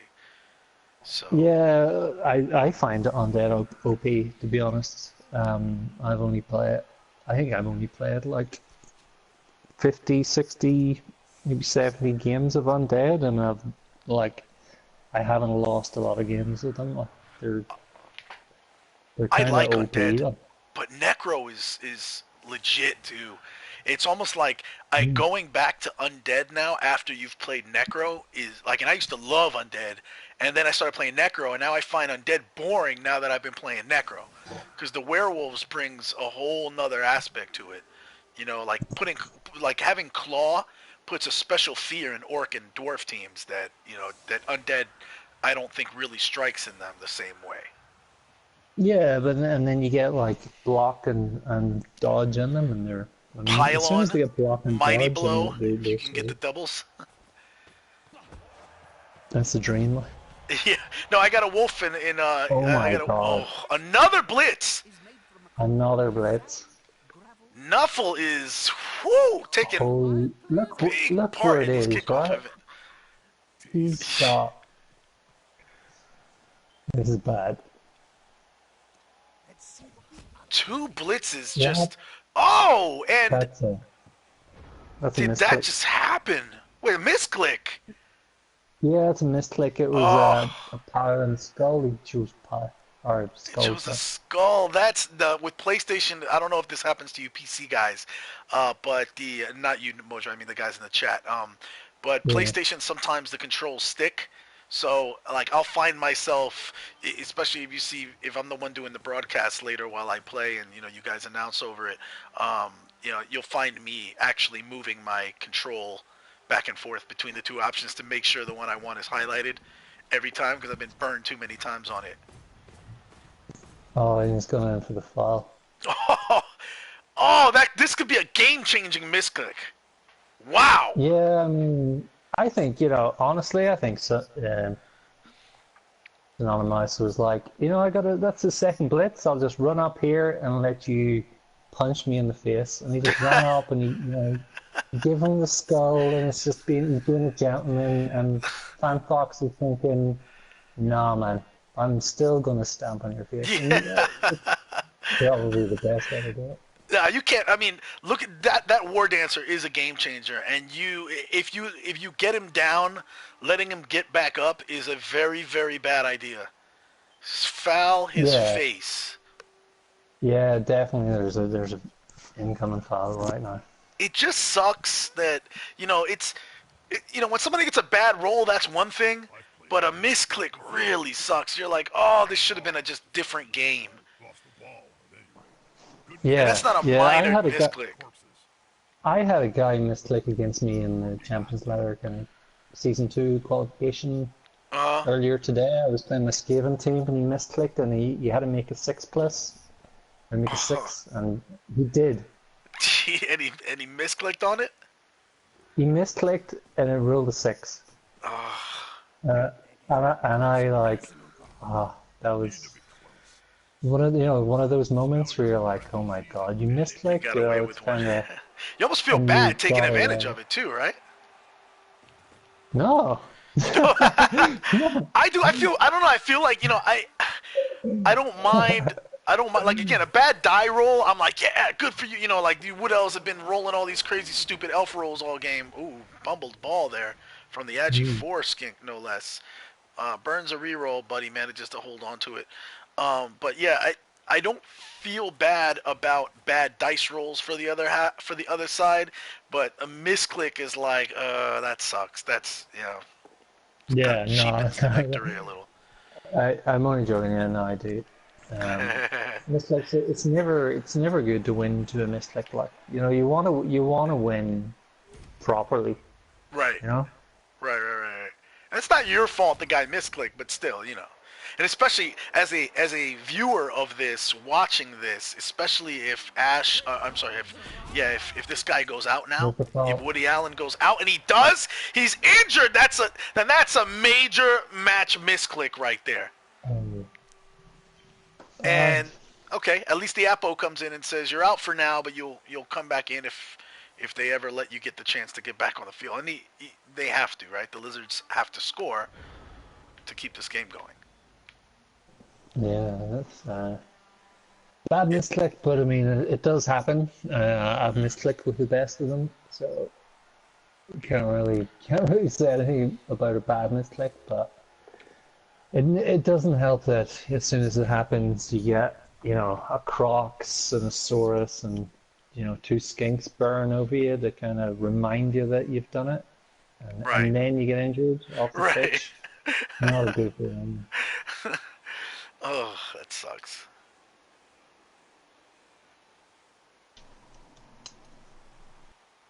So FantFox here, do you think he's going to Wait, did I? grind it out to overtime? I'm wondering if I lost the feed. Opponents tackle some. Should Did be I? good. Because I'm looking at my Twitch. I don't know if have I lost the feed? No, I can. Okay, you can still see me. Mhm. Okay, for some reason it's coming off that way on my browser, so I'll just reload it. That's good. So I'll make sure. And yeah, so now you're gonna have the Wood Elves kind of rally around. They didn't like their friend getting stomped on, especially not after the misclick. So they're like, hey, our War Dancer showed you mercy, and when you stomp on his face, they're not having that. So Sapless in Sequoia, I like what he did with that. I see what you did there. I see what you did there, Synonimouse. Sapless in Sequoia runs up and marks Willow, and I can imagine if they can get a hit on him with no War Dancers on the pitch. This So, do you know much about? Do you know much about Synonimouse? He is in the MML. I think it's a challenge coach. I don't know if he transitioned to the Pro League this year. I haven't played him that much. Maybe we just have different hours.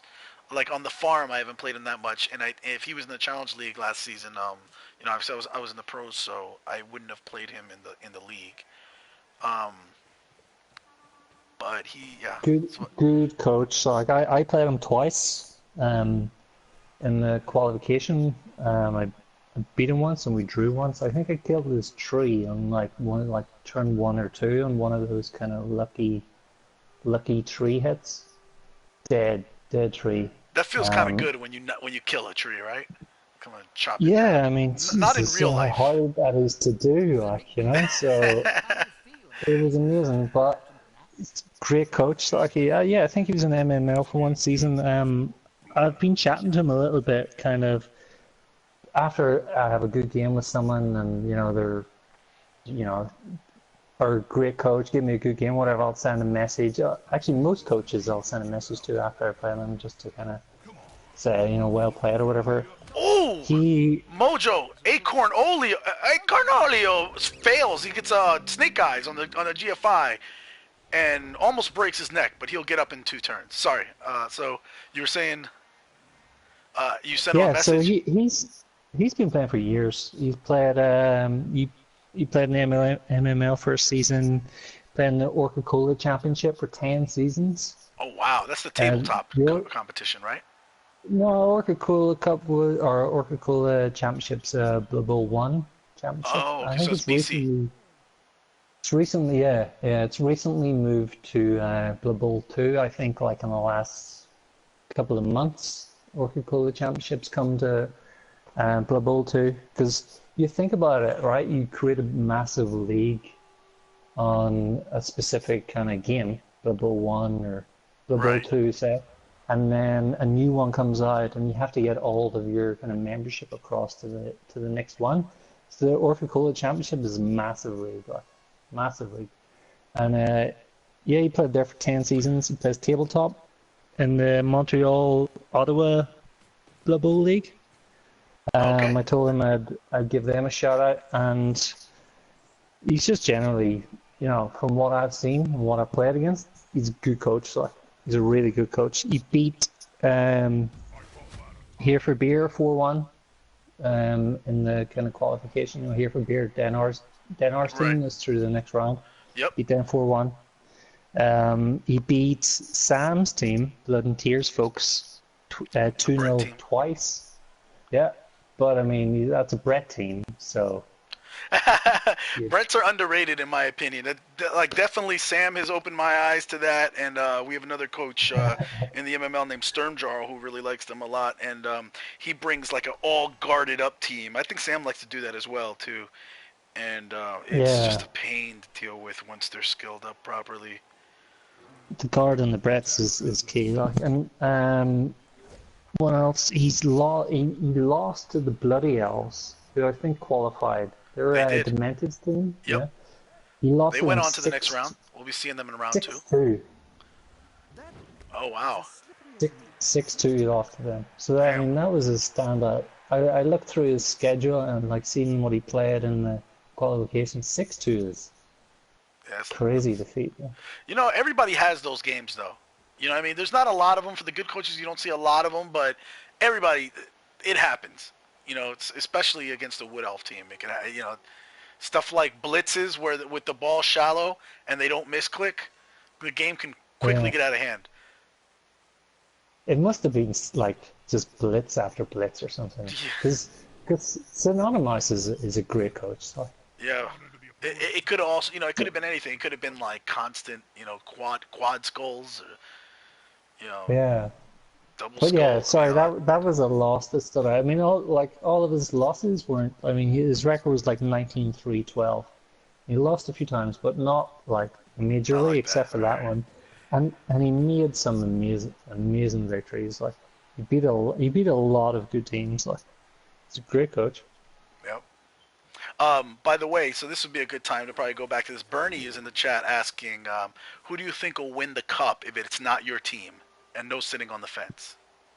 So if you had to pick one, if somebody, let's say somebody gives you a free ticket, and you can bet on only one team winning the cup, and you know if you win you get $1 million. What team are you putting that on? Team or coach? Yeah, team. I mean, you could say the coach's name, but they're inseparable for like. Who do you think is going to win the playoffs? Rather, who's going to win the Champions Cup? This is an injury. Pinball fails. Yeah, he's badly hurt. So this is what we were worried about, right? Like, look at this injury box. Skink after skink after skink. So three of the 5 skinks that were on the pitch to start are gone. And as a Lizard coach, or as a former Lizard coach, or actually a current Lizard coach in one of my leagues at least, down to 2 skinks, and you are in straight up alert mode. All of the sirens are going off. This is a problem. Luckily, there's no war dancers. Lucky for him, because that would, you know, the game would be different. Yeah, there's still a lot to this game. Yeah. I'm still thinking about that question about who I would stake it all on to take the cup. Yep. Because going into it, I thought Stuntman Didi, obviously because of his team and his team quality. Crazy stat-ups. I know he's a good coach, but I mean, I don't know a lot of the coaches that are, you know, some of the coaches that are in there and left, you know. I haven't played against a lot of them. I don't know how good they are, what their experience is. So it's a tough one. So I can go through the list for you, but you know, the question is remains just based off of what you know now. You get one free ticket to bet on one of them, and if that person wins, you get $1 million, and it can't be yours. So, here are the teams that are left other than you. There's the 2 teams left. Do I actually get $1 million here? Wouldn't that be nice? I'll tell you what. After I make my first $1 billion, I'll make this say I'll give you a chance to win $1 million.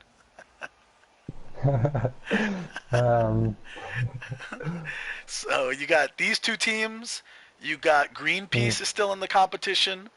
For Beer. The Bloody Elves. The Malditos Bastardos. The Blood and Tears folks, and the Full Moon Thrillers, and South Park Cowboys. I'm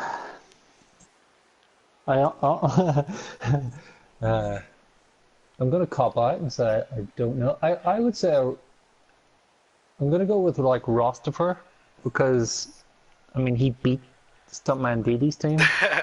So that's what you put your money on.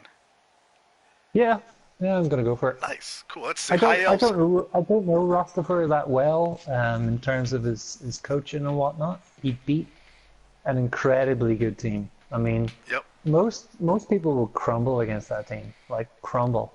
Yeah. It would be 4 or 5. You get destroyed. But you beat them. So I'm gonna have to go for that. I'm gonna have to go for the guy that took out, who I thought was the favorite, but I still don't know enough about him to, But High Elves are a big threat. Let me see. So going back, let's see. Who? Bernie Buffon. Yeah, Bernie Buffon and Brett's. He thinks it's Sam. Well, Sam's a good yeah, because coach. during the cast, he was just, he called it. He says Brett's are going to be the next one. Yeah, he did. He committed to. Oh, by the way, in the meantime, Pine Sol is knocked Yeah. out. So now you're looking at again against the skill box is starting to build back up again. 5 of the Wood Elves are off the pitch. 2 knocked out. 1 sitting on the sidelines because he was apoed, and 2 injured. So the numbers are starting to skew toward the Lizards. And I'm starting to think that you were right in your assessment that FantFox is not even considering hurrying, scoring, and then trying to take the ball back. FantFox has got overtime on the brain. Yeah. Yeah. Yeah, So definitely. Look at that move. He just like he could be moving, down the pitch. Just he's not. yeah, no, he's taking his time beating these guys up, nice and good, clearing the path. On my end, who am I gonna call for this one? So not my team, and it's Oh, there's a bonehead, man. yeah. See, that's where that Crocs is it's unreliable, man. And that's all his tackle zones, and you've got. All right. That's where I like the getting undead there. with the mummies is best big guy in the game, in my opinion. No lone head, no loner, no bonehead, no really stupid, no wild animal. They always produce. They are consistent. They're just Yeah, slow. there's no negative traits at all. Like, but they also come with the downside. Like they've only got strength access. But when you put it like that, only strength Yeah, access. yeah, But exactly. they're great. I love them. And you get Well, 2 all of big them. guys really have only strength access, right? There's none that don't have only strength access. Yeah, So, Mummy's but you definitely get 2 of best them. best big guy in the game. Yeah, and you get 2 of them Yeah, exactly. I don't think they're classic big guys though, are they? Classic. Yeah, I would say they are. Like when I read the undead description, the mummies were like they were described as being big guys. They are the best big guys in the No, game. Oh, the tree I takes thought root. the criteria. Oh, does he? No, he does. Oh, sorry, it was a roll. I just saw big take root, and it was just a roll. Sorry, it does not take root. False alarm. I thought a big guy was someone with negative traits where you've got Uh, negative traits you like think that was? I lunar don't and know. I'm not. but yeah, I'm You not. could be right. Maybe I have somebody in the chat might know that. Yeah, or mummies considered big guys, or strength just 5, and they're big huge. guys. So if I had to put money on this, man, I'm gonna like process of elimination here. Here for beer is like crippled. Like it's not that they're not, they Mm. still can't win, but that hurts. That really hurts. They're well coached, but they're crippled after the I last was gonna say slugfest. Dinar if his team wasn't so beaten up, like, 'cause that guy knows how to coach. So. Yeah, but they're unfortunately they are. They're rocked. I'm actually not gonna say Rostafur, only because they didn't do that well in the ladder. I know that doesn't mean that much. They did beat, Mm. like I think any coach here could beat another coach in this ladder on any day. Yeah. So yeah, he knocked off Stuntman Didi, but on any given day anybody could lose. I don't think that was the likely result. I think it happened, Mm. and it's not crazy that it happened because he's a good coach and they both had good teams. The inducements definitely helped a lot, but I'm not I'm not gonna say Greenpeace. I really like your squad. It's a good contender, so we'll keep them hanging around. And the Bloody Elves also really showed me something. That Wood Elf team. Mm. Uh, Sorry, Malditos Bastardos. They didn't really shine today, in my opinion. They won due to the blue screen, and I'm not sure that they would have won if they What would. about the Bretts? And the Bretts would be so. I think my top 3, if I'm whittling it down, is the Blood and Tears folks, the Bretts, the your team, the Atletico Fun Times, Yeah, and that's one of the right answers. Yeah. and the elves, the bloody elves. Okay, I'm going to. I didn't know we could pick each other. I would obviously go for serious Jest. No. Well, no, you you can't got pick this one. yourself. You can't pick yourself. I don't want you to pick me. All I right, feel like it's then like a. you've got it, man. I You've like got being this. the It's underdog. in the bag. No. No, I want to stay the underdog. I don't want to be named a favorite. Those are the guys that get the target on their back and get wrecked. You and Sam, it's really, you've shown you know how to deal with wood elves. You did not break under pressure, and you have the team to do it. And the undead team can really wreck some wood elves up, especially yours. It's set up with the tackle, and you and I play Sam the is winner tough. of this game. You do? Yeah, I play the winner of this game. Oh, you got your work cut out ahead of you, my man. I almost feel like you. Let me ask you this while I'm trying to dodge my final answer. Who would you rather play out of these two going into the next round? Fox because I know him. Well, yeah, okay. So let me. No. Who do you think is like better? him. Who gives you the better chance to win? Let me put it that way.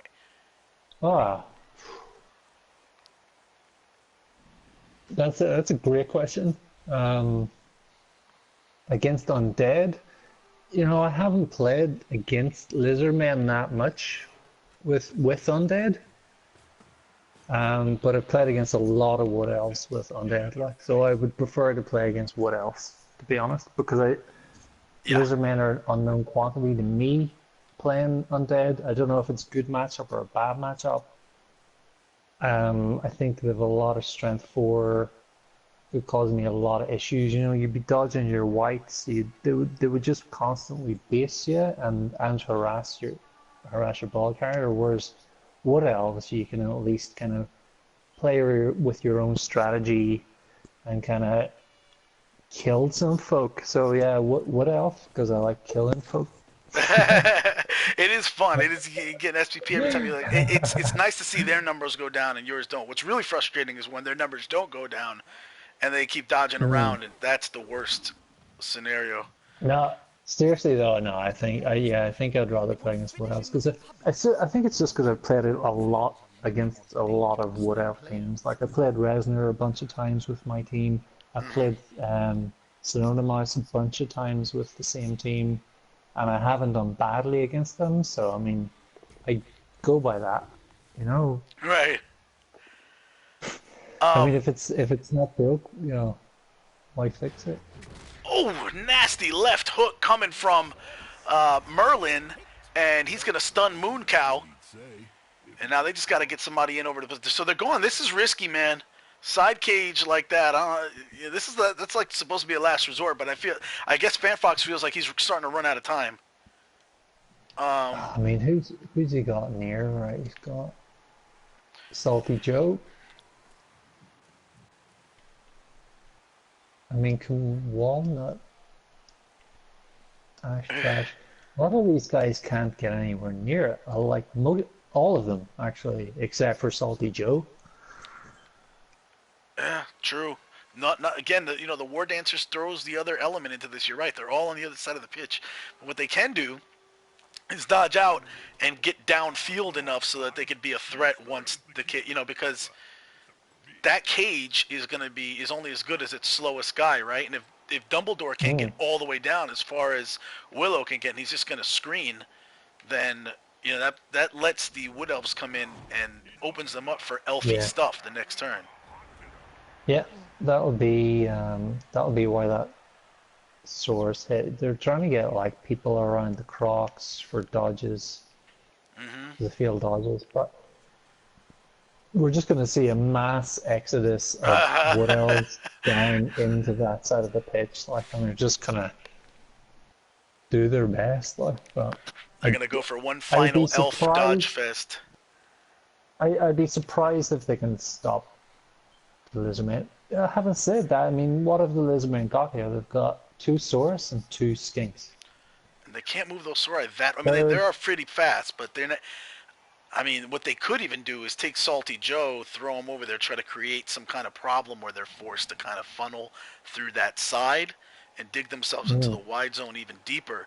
But, I mean, they could just screen the path. So if they wanted to, they could keep Sequoia going one more, right? Then throw Salty Joe into to lock off that side, and then not let them set up the cage down the field. They want to, giving the other 4 Wood Elves or whatever, 3 Wood Elves sitting over there the chance to move back and reset on them. Oh, Sequoia tries to set it up, and he does successfully at the cost of a reroll. That's a streak of something, Jim. Only 1 reroll left, though, for the Elves. That's what you want to do to them. You want to force them out of rerolls. Yeah. Yeah, I think that'll be on FantFox's mind. I think that's why he kind of sat in that position for a while. He was trying to, like, force rerolls. So getting back to the guy, I'm going to make a hard choice. And again, I didn't give Dynar enough props, by the way. That Bloody Elves team is looking sick. Like, sick. I'm sorry, not Dynar, Demented. And Demented is also, I mean, he just won the MML Challenge League Cup, or championship as well. He's an excellent coach, but I think I'm going to pick you as the favorite. I think if I had to bet on one, I think you can deal with Wood Elves. I think you have the team to do it. I'm a fan of the undead. Those big guys are disastrous. And am I right in knowing this, in thinking this from the Blood and Tears League, that you seem to have Sam's number when you guys play each other? No. Really? No, he's like, it took me so long to beat him. It really did. He was one of the people I just couldn't beat. But he's very good. In terms of this undead team and his Brett team, I think I have his number. In terms of that, but generally speaking, no, he's beaten me a lot more than I've beaten him more. I think. Sam is an excellent coach, and he's one of those guys like you. I've said this about you too. You guys spend all kinds of time like becoming real masters of your craft, like reading, improving. Like if you screw something up in a game, you'll go back and research what you did wrong. Sam constantly giving his top builds and loadouts on team. Like, check out what I engineered now. And you guys are true students of the game, not just in how to play it, but in how to properly build a team and set yourselves up for success. And of course, in the chat now we have Skazunio coming in and fact checking us. Wait, Sam, a good coach? He does not want to give Sam his props. I particularly liked Bernie Buffon's comment earlier where he said score turn 17. Yeah, that's called Bernie Buffon. Roll on up and score turn 17. That's classic Bernie. The BBC. I also want to give, while we have a chance, I want to give a shout out in the chat to Squiggy1981, who is a member of the PC crowd, but has recently, another KO, Salty Joe is going to sit on the sideline and be salty. Knocked out. You got knocked the hell out, man. Kazunian says he's good at repairing freezers. Do you just sideline cage the whole way down here? Or do you just move your skink down and just keep moving a sideline cage? That's what it looks like it's going to be. I mean, the problem is that these Wood Elves can get around it, though, if you're not careful. They have movement. So, I mean, but you have a lot. I mean, he's got people. No, you can do this with a screen. Now, this can turn into.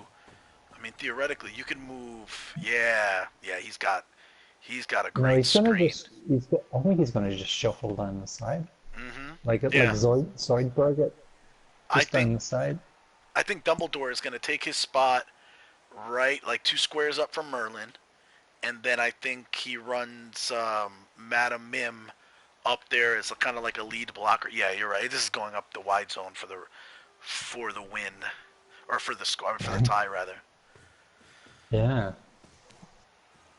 So I mean, obviously you'd be thinking about overtime. So your rerolls are key here.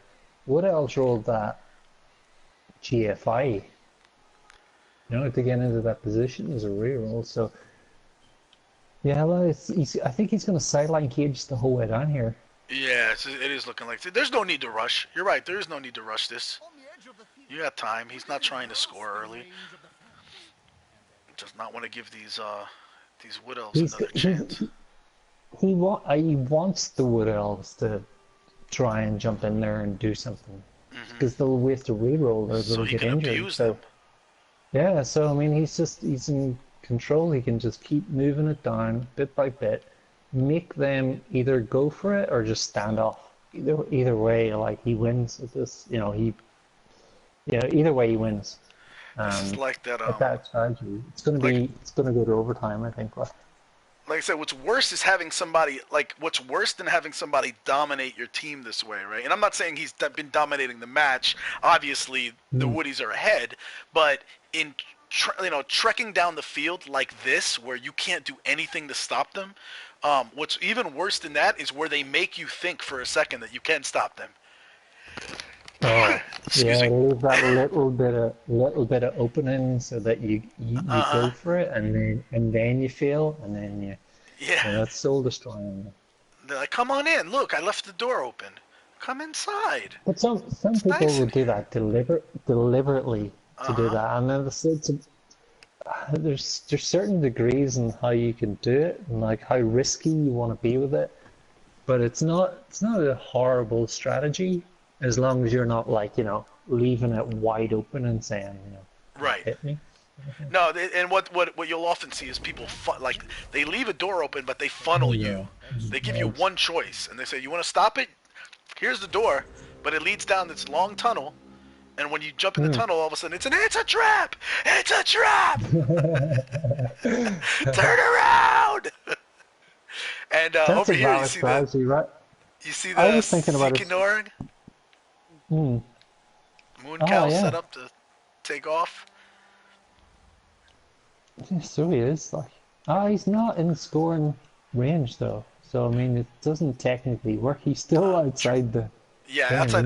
He's close enough. So if he catches that ball right now, he's gone. They're not touching him, and then that's a pretty much guaranteed score. But the whole point of a Knorr threat is that you can score, so he can't at the minute. Yeah. You need to move. If you're gonna have a proper Knorr threat, you need him up. So can we call this the Fox threat? This foxing somebody where they're not an immediate score threat, but if you could get them the ball, they're gone and they score in 2 turns.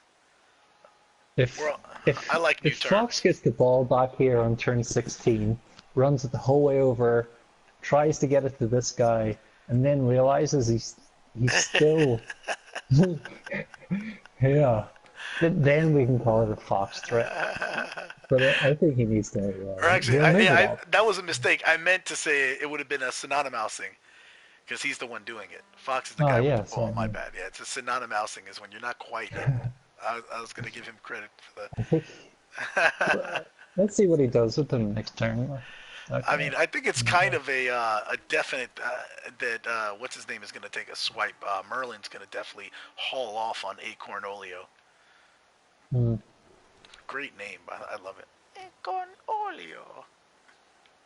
So there we go. Yes, I was saying before, I was thinking of a strategy, right, where you leave a gap enough for somebody to run through, and then you try and position a person into that gap, but it's like 2 GFIs, and then you hope that you feel the GFI so the person runs through it.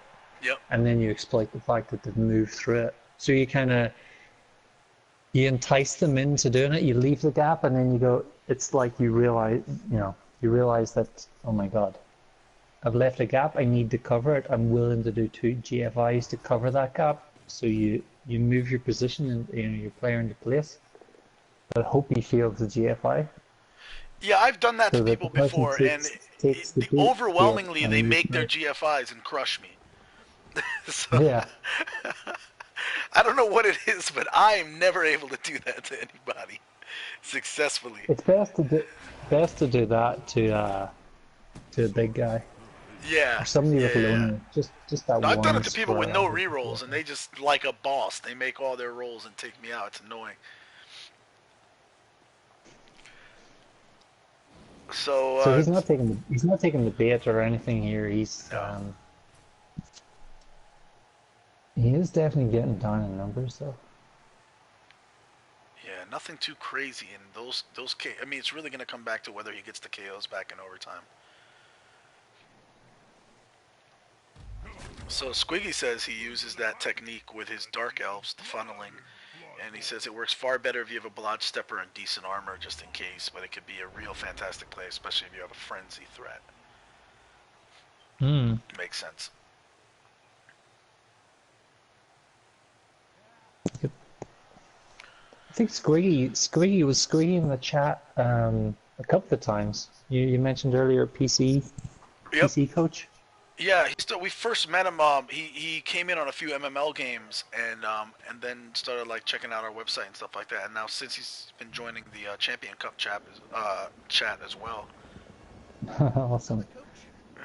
This cup, we've all been saying it in the chat. Like, you know, we have that PSN chat where it's all of us that have made the playoffs, and it's a collection of a bunch of people from different leagues. It's really cool how we're starting to like mix sayings that we say in different leagues, and you know, yeah. I know I was already doing some of it because you know I'm in Blood and Tears League and I'm in the MML. So like I learned the term potato from the Blood and Tears League, and I brought it over to the MML, so I would say it all the time there.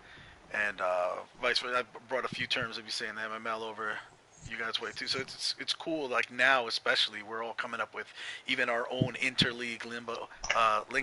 It's almost like the basketball dream team for the USA. You know, like they took all like the best players from the different teams. Yeah.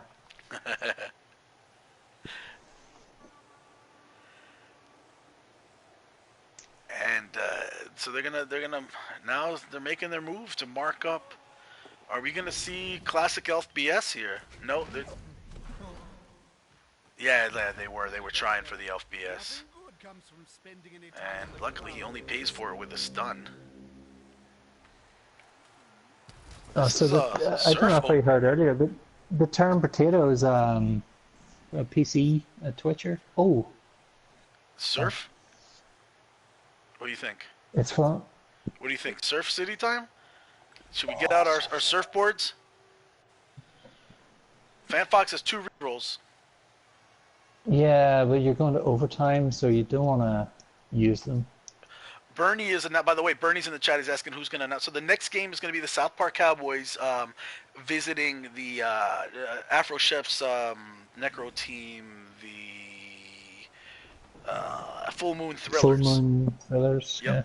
And one of our announcers is going to be Bernie Buffon, and our other one is going to be Resner Rulzu, whose Wood Elf team you just took out last night in an amazing match. Seriously, one of the best ones. I mean, we've had all of these games have been great. Yours was probably top notch, is right up there, one of the very best out of the best. But Resner's going to be announcing the. What's he doing with his Crocs? I don't know. This seems like ultimate this is classic FantFox, you know. What was he thinking about trying to score with him? I mean, you just don't know. Sometimes he does things I have no clue why he does them, and I'll get on him a little bit in here just because out of love. We need to ask him why he moved his Crocs to that specific point. I mean, it doesn't make any sense. Like, sometimes I almost feel like he's just like FantFox is burning. Oh no, he's a wide cage. Is he stolen over the other side? Yeah. This is dangerous though. Switching stall. A wide cage like this, what we call the wide zone cages, right? Those are easier for Wood Elves to jump through, especially when they have dodge. That's only a 67% cut through. Well, and so 267. What's that? The only person that can get there is now going to be on the ground. But also, even if they weren't, I mean, I think it would still have been tough. Bernie Buffon says he's setting up to score in turn 17. FantFox is he is a big subscriber to Stall It Out. Yeah, this is a legitimate stall. I mean, there's no way he can be got. He's going to move this Saurus in to block this guy again. I mean, Yeah, and that's no longer a 67% dodge through, but it's only a 150%. Oh, okay. Well, he's gonna tighten that up. So we're looking at the one guy that can get to him, does have wrestle, and he can't go far enough. He can only get far enough to mark him. I don't even think it's worth making the attempt at this point. I think you pull everybody back, get that guy away from that tree. Whatever you do, take Moon Cow and run him the other way. yeah, I mean, I think I'd be blitzing this, Doctor Strange. I think The source. the bottommost Yeah. source. Oh, so Just, send a just bunch of guys flying. out. Yeah, you've got enough people there where you can kind of mark them and just get ahead of them.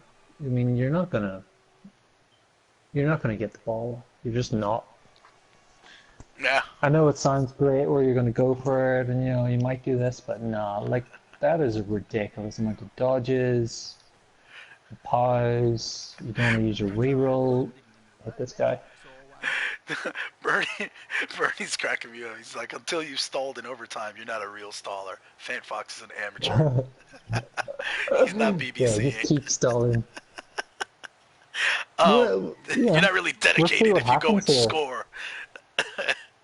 We'll see what happens here. FantFox might try and stall another turn. And boof on it. Squiggy, that's how I feel. I don't like stalling. I subscribe to just score. I'm comfortable with my defense. It's burned me a few times, but I'd almost rather just worry about the defense. It's like, I don't get me wrong. I'm not scoring early if I don't have to, but if there's a even reasonable chance that somebody could pull off some, especially like Elf BS, and jump in there and free the ball, I'm just gonna take the score. Bird in the hand. Yeah, we had a long discussion about that. Oh yeah. I think I was salty. I think I was salty because what you did was an 8% chance of happening. So You were so mad that day. We were playing it was a Blood and Tears game, right? Or no, it was a Champion Ladder game. And you stalled like the entire half, and I was so frustrated. And then at the very end, I just pulled this like BS rollout and knocked the ball loose. And you had sent me a message about something like, "Oh, you got lucky," and I was like, "That's what you get." And then it's 2-hour discussion. I was trying to go to sleep. My phone kept going off. You were cyber stalking me. I was like, "This guy doesn't quit." Oh my god, he tried to dodge that guy. Yeah, I think that's nuts. Like, I guess he was just counting on he didn't want to get fouled, maybe. But why? Like, just let him foul you. Then he wouldn't risk a foul. Turn 16 foul when he wants to score. Mojo, I didn't even realize. I'm sorry, I didn't realize that this was happening, dude. He did it. He dodged in there and marked up that Yeah, skate he's got a bludge. with a Raj stepper. So you just use all of your guys around it, and then you hit him with the skink, and he has to move into one of the back 3 squares, Yeah, no, absolutely. But it's still annoying. I mean, and anything could happen, right? That's wow. Yeah. This is what Wood Elves can do to you. That's annoying as hell. And will we be seeing the classic argument for just score materialize right here in a nationally televised PS4 Championship Cup match? What is he doing? Oh, this is Is crazy. he Now just he's getting dodge? greedy. Is he just gonna dodge out? This is greedy as hell. I think he's just gonna dodge. Yeah, he is. He's not going to bother with it. I don't know, man. I don't know about this. No. Because you haven't even moved the it's- Crocs. You don't know if you're going to have the benefit of the Crocs. So even if you fill the other spaces, if you don't hit him with the so he's just like, screw it. If he failed that dodge, that was Yeah, it. he'd have felt really stupid. It would have been game over. Like I think I would have surrounded that guy blitzed with the backstep. Yeah, absolutely. Fant is, in my experience dealing with him, like I say, he is committed to the stall, to where he does something, committed to stalls and getting the extra hits on you. He gets so greedy, he can't help himself. He's like, I can get an extra hit, and I'm going to take the extra hit. And it's not until the first time you get burned with your first quad skulls that that you realize that that was a bad idea. I think in that instance, I would have surrounded. I definitely would have surrounded it so that I could have blitzed with the ball carrier and then backstep. You know, blitzed him away from me. All you need is a push him away, and go. Rather than risk, double one there and your game's over. You're out. Look at this. 2-1. It was turn 16. Done. So Bernie gets the, not Bernie, Bernie's in the chat making me laugh again. He said he went full Bernie, never go full Bernie, so V-Power said. He said he should have got Buffon for that. He didn't. So yeah, so FantFox didn't pay for the showboating. That's as close as you get to showboating on here, other than running your guy around the end zone. But it looks like the Wood Elves are getting the ball back. This is turn 16. It wasn't overtime. Okay, sorry. Kind of all over the place. And now the one turn defense is going to have to play its part.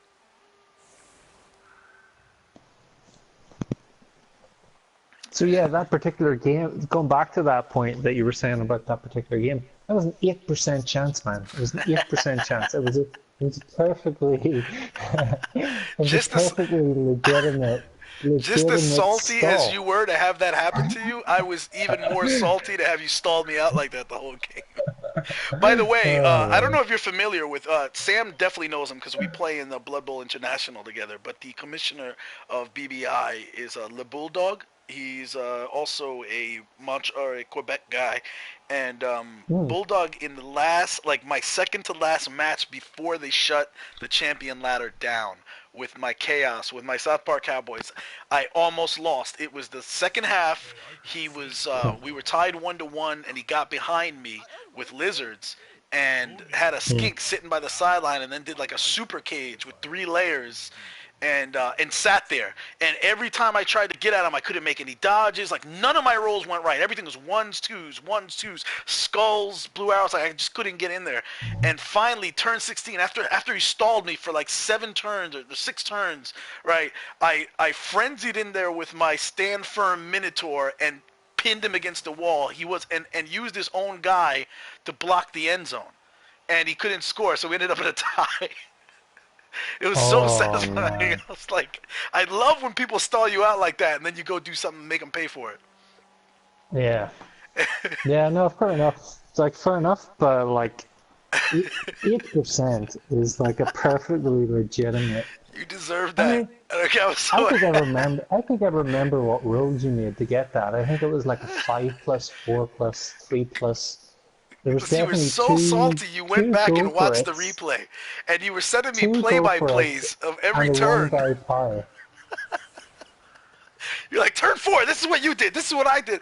And I was forwarding your messages to Sam going, the salt is real, this is hilarious. That was so fun. The start of that is because I said, I think he got lucky. Yeah. And, I do think he got lucky in that game. That's what you get for stalling. You take that chance. Yeah, that did not happen. Well. And remember that this is, the dice will burn you. We know that. We know that double skulls is 1 in 36 chance, and yet it happens multiple times a game. We've seen quad skulls too many times to count. I've even seen 6 skulls in a row. Oh. What's that even called? Sextus skulls? I don't know. Sextus skulls sounds like some kind of necrophiliac thing that we probably shouldn't be talking about. Yeah, Slippin' Jim My Troll says he lost against a +4, +3, +4, +3, +2, +3 once. Hexa skulls. Oh, he played you, man. He must have played you at some point, Just. I don't have luck like that all the time. It just karma seems to kick in when certain people. I have different ways of making people pay. When you stall against me, I'll get brutal. Like sometimes I'll just keep coming with assaults. Other times I'll just pick a guy and the most valuable guy I can find and punish him. I stand by it. I think it was a perfectly legitimate stall. It's always legitimate. It is. It's always legitimate. I mean, stalling is whatever it takes to win. I just, It just raises the question of what you think is an acceptable stall.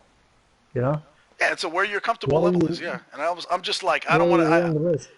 I've been 8%. burned a few times. If the other person has an 8% chance to hit me, I'll take it. I think I'll go for it because that never happens, does it? Happens way too much for my comfort. I've seen it happen a few times.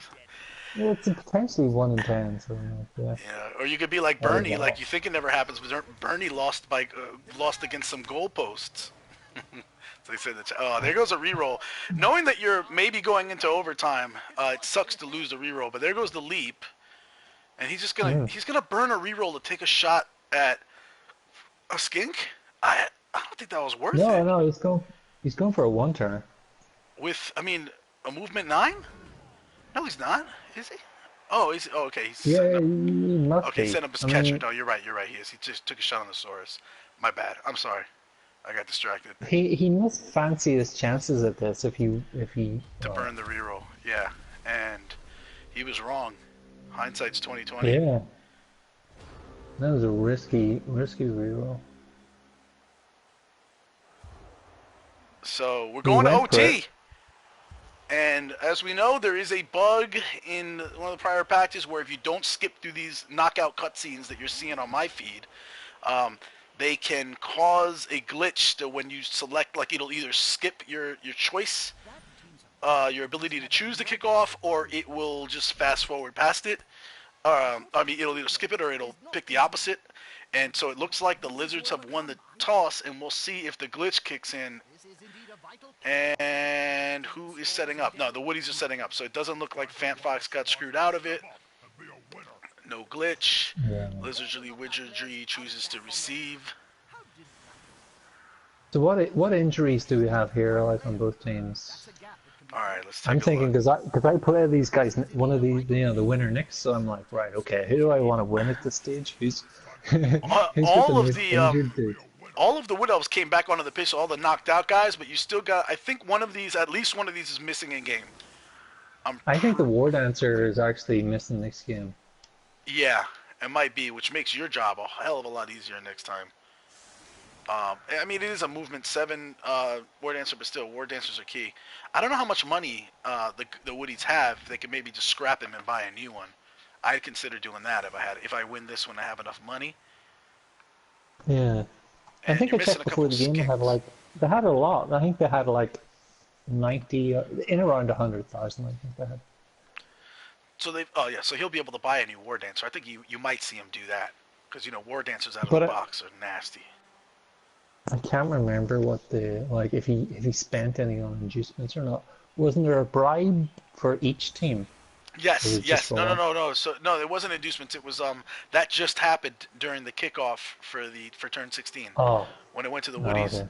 So they haven't used them. He didn't use it at the end of turn 16. That was probably smart. And yeah, so you'll see 9. So they're gonna have 9 Wood Elves in the pitch. Is that right? Am I right? 1, 2, 3. Let's look who's behind the tree. He didn't hide anybody right behind you. 1, 2, 3, 4, 5, 6, 7, 8, 9, 10. So I guess he had 1 reserve Wood Elf, right? So he's got 10 Wood Elves on the pitch. FantFox is missing 3, and he had got the extra 1, so he came in with 12. So he also has 9. So it's 9 versus 9, which to me is odds in favor of the Wood Elves. Yeah, especially with With the ball? War Dancer. Yeah. With a War Dancer I back. mean, it's just a constant War threat. Dancer. So That I War know, Dancer I in know, particular. like, I know the Lizards are, receiving, but like this is still not over. Is it not over? I don't think it's over at all. No. Both of these coaches are good, and these teams have been. There's been a lot of surprises happening. But yeah, I'd say the advantage is definitely in the Wood Elves' favor. They have the ball, and they're. Oh wait, the pitch invasion My is. God. Yeah. Oh, that's. Ooh. Oh, I'm sorry. That's Not the Wood like- Elves don't have the ball. Man, where am I today? I'm sorry. I'm on Space Cadet land. The Lizards have That's the all ball, right, man. I've been there. but I've that been there for a hurts. couple of years. That really that- hurts. that Really even- hurts. He can still get it, cage. He can still. His best bet here is to kind of get the ball, retreat a little bit, get Yeah. get source back, kind of regroup, wait for these guys to wake the fuck up, and then just kind of move back towards it. Like, No, dude, forget cage. I mean, I think you have to. Well, two things, right? You can either screen. If you're gonna move the ball back, just screen. Don't even cage. Just put him out of the ward. Yeah. Take your ball carrier, move him out of the reach of any of these wood elves, which you can do. Take everybody else. You gotta send some guys up here, and create some maybe a middle screen, a midfield screen. Because if you leave those dudes laying on the ground like that, they're definitely getting surrounded and fouled. There's a bribe on the table. Yeah, well, you can only foul one person or one player. Source gone at this stage is a game changer, though. Especially if it's this mighty blow guy. You only have 5 pieces, though. You can't cover all these. I think he's going for what you suggested. He's covering it closer to the players. Mm-hmm. I'm not sure about this because, like, if that tree moves, that tree can move in and kind of tag a few people, even if they wake up. I would have moved. I would have picked up, moved back with the sources, all of them. I don't like the placement of the Wizard of Oz. Like maybe you could have moved him, but he's trying to cage in here. That's not bad. So that was my other suggestion was if you're not going to move the ball carrier all the way back like that, then at least put your cage around the guys that are laying on the ground. So you protect them and you also use them as extra shields, right? I don't know if I like it, to be honest. It's risky. Very close. Like, look at the amount of wood outs around here. Putting by the tree can is move right in, tie up a bunch of people. Yeah. I mean... Well, I don't like that. Yeah, I don't like the moving them in the tree's range and getting tied up to the tree. That I'm not on board with, but... there's a lot on the ground. It depends about the crocs. I think we'll see a croc blitz in the lizard's turn. Depends what the woodies do here. They might go all in and try and cage dive. So we got a lot of second guessing in the chat. They're like, Fant is very cavalier with the dice sometimes. By moving the Sorai in place for the cage first and everything without having the ball in play. The ball carrier pick up the ball. If he would have blew the pickup, that was good game. It's over. Yep. Although it's really, to be fair, if he blew the pickup either way, and even whether he picked it up, whether he failed to pick up first or he fails it at the end, if he blows the pickup, it's good game anyway. Those Woody, but I get the point though.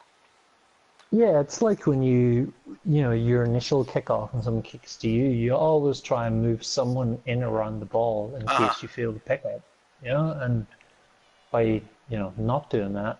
Or at least block everybody off from the path to the ball. At the very least, do that. Yeah, it's kind of a balance between where you want to kind of screen off your pickup, but also screen off or cage an area where you can actually get into.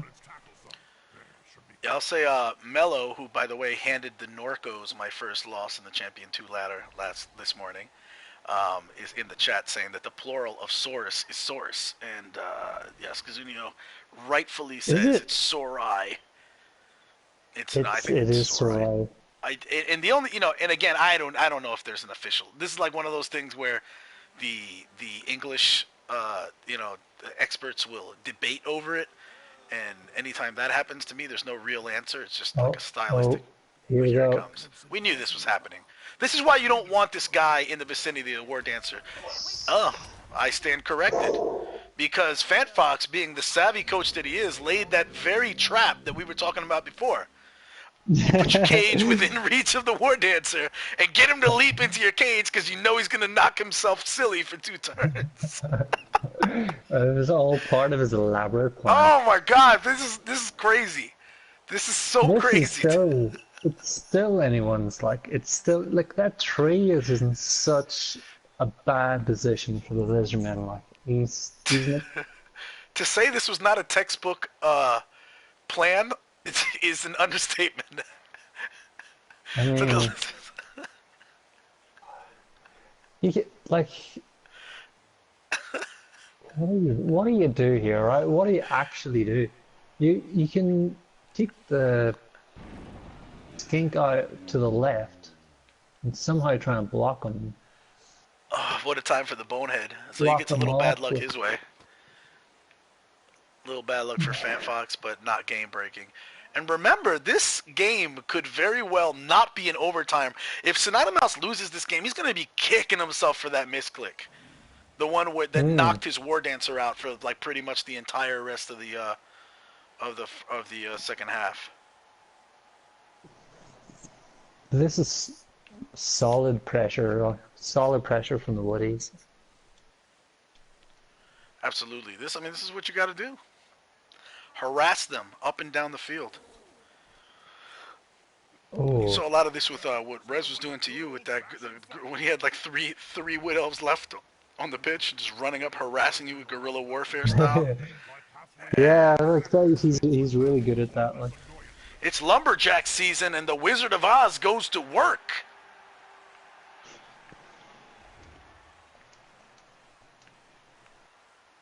And so has the Blitz been used, or was that attempted? No, it has not been used yet. So I predict that Merlin is going to be casting a kill spell on one of these, Wood Elves over here. yeah, probably this strength 2 guy, just trying to get him off. Goodbye, Acorn Ollie. There we go. He's going to think about what he's done for a couple of turns and lay there and look at the stars. And Merlin is going to move where?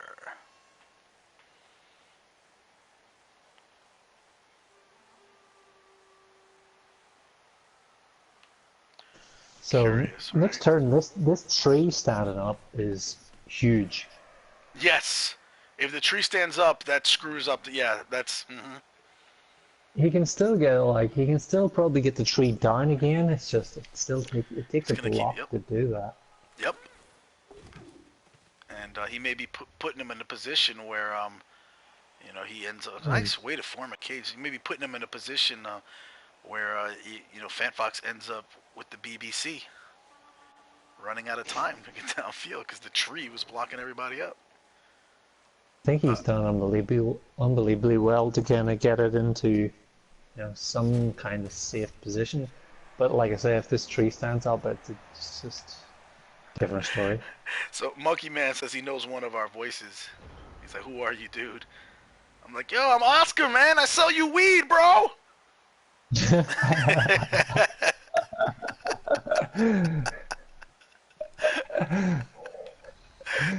He's like, "Oh snap! My weed dealer plays Blood Bowl."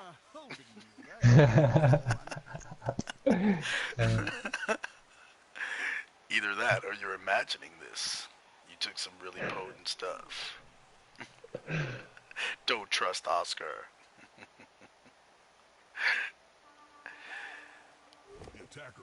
And yeah, so the problem with this like really packed in tight cage by the end there is that you can start using chain doing this pushes. before he's tried to stand the tree up, or does he miss him trying? I am surprised about that as well. Yeah. And that's your first action in Blitz? this, surely. Is he Unless blitzing? you're trying, Blitz unless with you're tree? going to blitz with it. That is risky.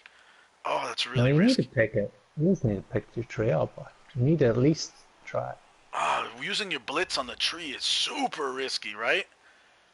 Yeah, I mean, you just need to pick the tree up, or at least try to get the tree up.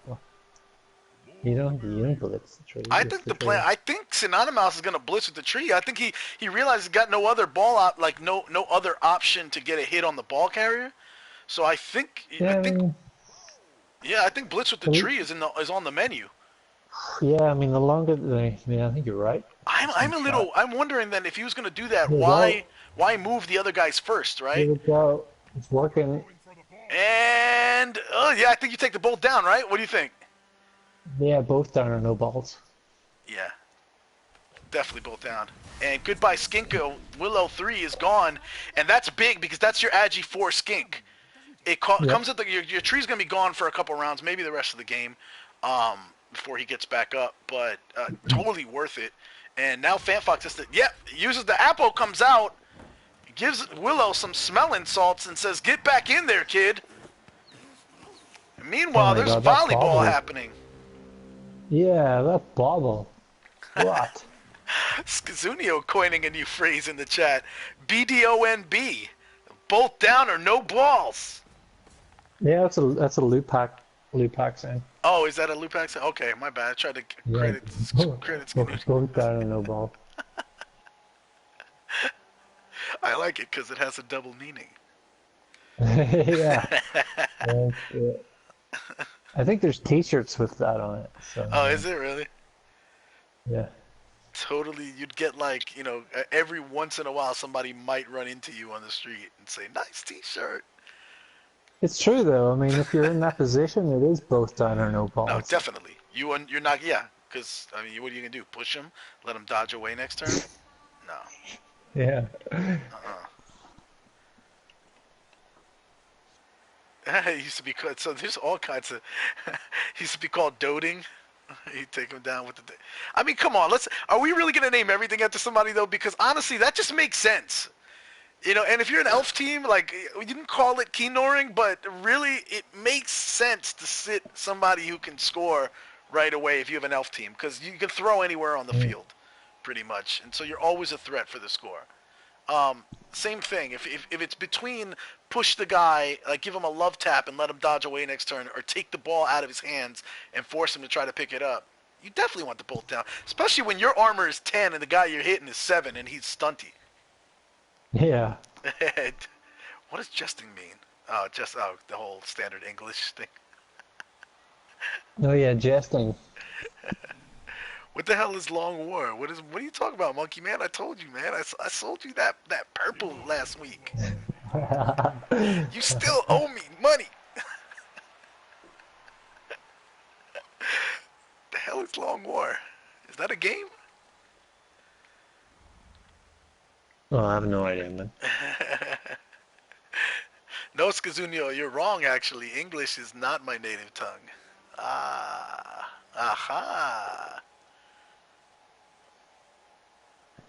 I wasn't even born in the United States. Bam, mind blown. So this is just a mess of like. Bernie Buffon says, I'm looking forward to facing Dirty Diana. Yeah, I have a prediction. I think people are going to die in that game.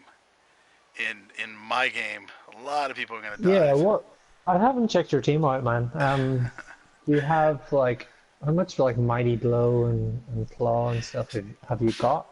For a Chaos team, I actually don't have that many killer abilities. I got everybody loaded up with like block and wrestle. A lot more block, obviously. I got one I got one claw mighty blower. That's Towley, and the Minotaur is really kind of my biggest threat. Saddam Hussein has both block and pro. So yeah, he's been causing problems. Pro's a good skill on a big guy. That's amazing. Oh, it is amazing. It's a game changer. Like I would almost take pro before block.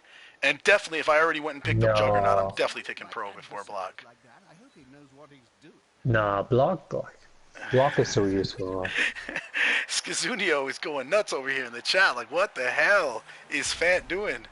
I'm telling you, he's going full BBC. Fant has gone full Bernie. No, he just, I think he just wants to make sure, he wants to whittle these numbers down. He's not trying to take big chances. The problem is that he thinks he's not trying to take big chances in a way, but these Wood Elves have him on the ropes. Like, he is within reach right now. Did he just move to the right though? I mean, he could have. Yeah. It's tricky, like. He's not safe anywhere, dude. He's not. He's really not. Well, yeah. But. Yeah, he's not safe anywhere, but I get trying to move in a place where the wall is more likely to pop out, around your guys. I don't know, man. This is tough. Even the I see B&T guys are in Skizunio here in the chat there, but like all Skizunio does is like cripple teams by hitting them. So. And that seems like what FantFox wants to do. He wants to establish these numbers, but it looks like the Wood Elves are just not going to be pushed around. Look at the difference in these kill boxes. The Wood Elves have inflicted more injuries on their lizards. Yeah, I mean, it kind of started out that way and it's continued that way. Like throughout those knockouts coming back were huge. Oh, Wasn't dude, there four on the Wood Elves at one point? And... Yeah, 4 knockouts on the Wood Elves. Yeah, absolutely. And then like one of them came back, and then some more went in. Yes. So there's the wrestle. Walnut's gonna come over, and he's gonna free the ball up. He's gonna pounce around. It's gonna dance around. It's gonna fall right, probably in the second to worst spot it could have fallen in. It's right over by Severus Snape.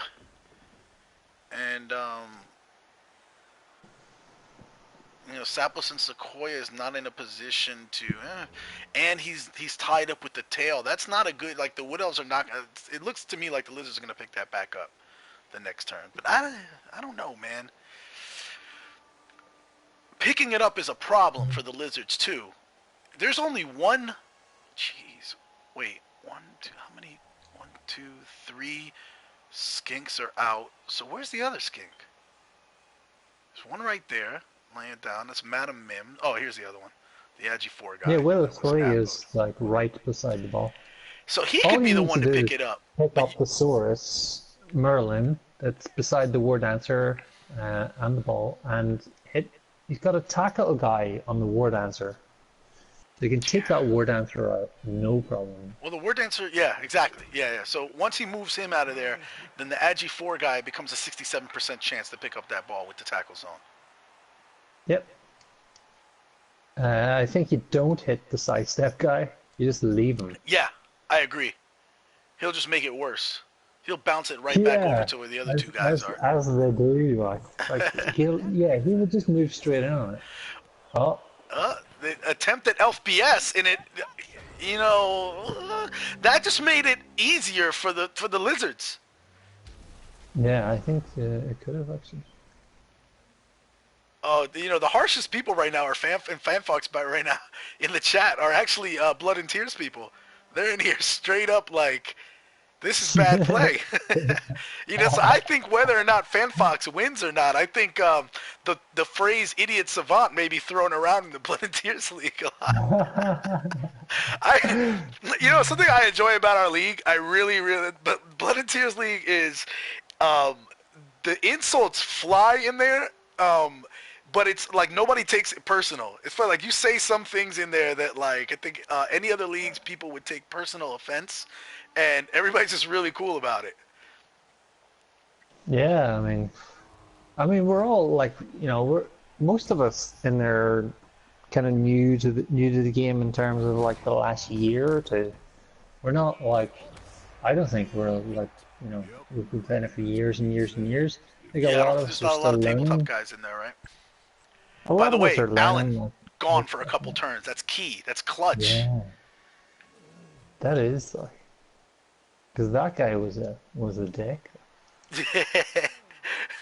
Yeah, but the insults of Blood and Tears could sometimes be merciless, but it's always hilarious. Like nobody takes it out of context, and sometimes like I see like arguments continue back and forth on like some forums and stuff like that, and it's like, come on guys. 8% plays and like. Yeah, like if you go on the yeah, but even that, like you and I, like back and forth with like the salt was definitely flying that night, and the next day we were cool.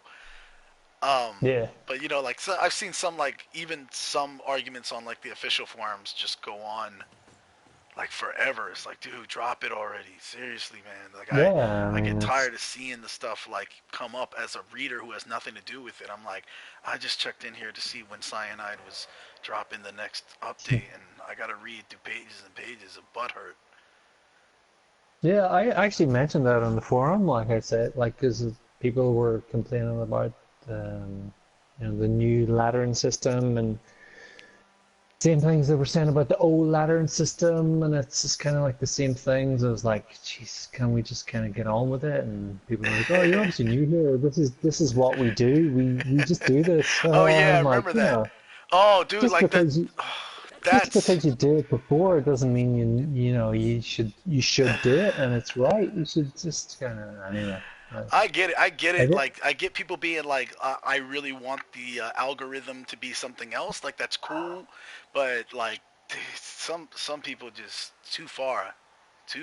Yeah, no, definitely not too far. But so Monkey Man says yes, Monkey Man. I am on a podcast. I am one of the hosts of Live from the Man Cave. We are on iTunes and Stitcher and all that stuff. So livemancave.com if you want to check it out. Talk about like entertainment, like movies, TV, that kind of stuff. Like anything that has to do with the entertainment industry, and then other random stuff that whatever may come to our head. We do a beer of the show too. It's pretty cool. So every show we like, we So recommend. that's a massive pie that he got on that Lodge Stepper. Yes, absolutely. And that guy's gone. No, that's cool. No. You need to rope me back in sometimes. I go down rabbit holes and. Because if he didn't hit that, I mean, that guy was getting position. This source in the top left-hand corner wouldn't have got in position. Yeah, no, absolutely. And it's just, this is, every time you think that one side has the advantage, the other guy comes back and we're back to, this is like your game kind of with Rez, like the back and forths where you just thought, oh, okay, it's over. And then, when the pitch invasion happened and all of, and we thought the Lizards were done. And here we are now, it's like a bunch of wood elves on the ground and the Lizards look like they're about to make a push. And then you see that happen too. And I bet you the wood elves are going to recover and go back and reset down the field too. Yeah, that's going to be the thing. I mean, there's only 4 turns left for the Lizardmen. 4 turns. Yeah, no, it's not. And Lizardmen, because of the skinks, they can cover a lot of ground. But again, like we said, right, you don't want to have your skinks potato up the sideline because the Woodies can cover just about as much ground as these skinks can cover. So these two catchers on the right that are on this Saurus, what do you do with those? You run them back, just like safeguard. Yeah, I think if you're the Wood Elves, you want to sit there and fight. Yeah, no, that's a losing proposition. I think at this point, your major, you got to go guerrilla tactics, run people back, try to set up some kind of columns. And then just keep slowing them down, and use your advantages. Your advantages is not to go toe-to-toe with the Lizards. I've watched before, and I am naturally, I think, a bashy coach. I prefer it. I hate running from fights, so I think that I fall into this trap sometimes too. I'll find myself going, well, I could get numbers advantage on these orcs, so I'm just gonna pile I'm gonna dodge people into place so I can just keep hitting these orcs. And over time, you're gonna lose that. You're just gonna, because eventually those guys will get up and they'll hit you back. Yep. And if you got AB7, no bueno.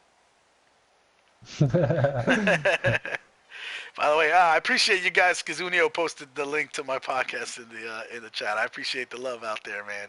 Thanks, Monkey Man. Thanks for listening to the podcast. Now, Squiggy, the podcast is not Blood Bowl Central. We did do a episode where we talked about, a couple episodes where we talked about Blood Bowl, though, too. And I imagine that now that we haven't done one since I became an admin for this cup. So I'll probably talk about it in the future. Maybe I could even get Sam on there as a guest. So that would be cool. So... who knows the rules? we need a proper Blood Bowl 2 podcast.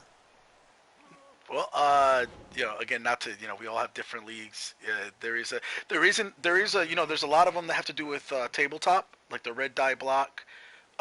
We need an overall console representative of different leagues, and we need a big proper one. Like, I'm not saying this isn't me saying that you should do it or whatever, but I think as a community, I think we need a big kind of PS4 Blood Bowl 2 podcast.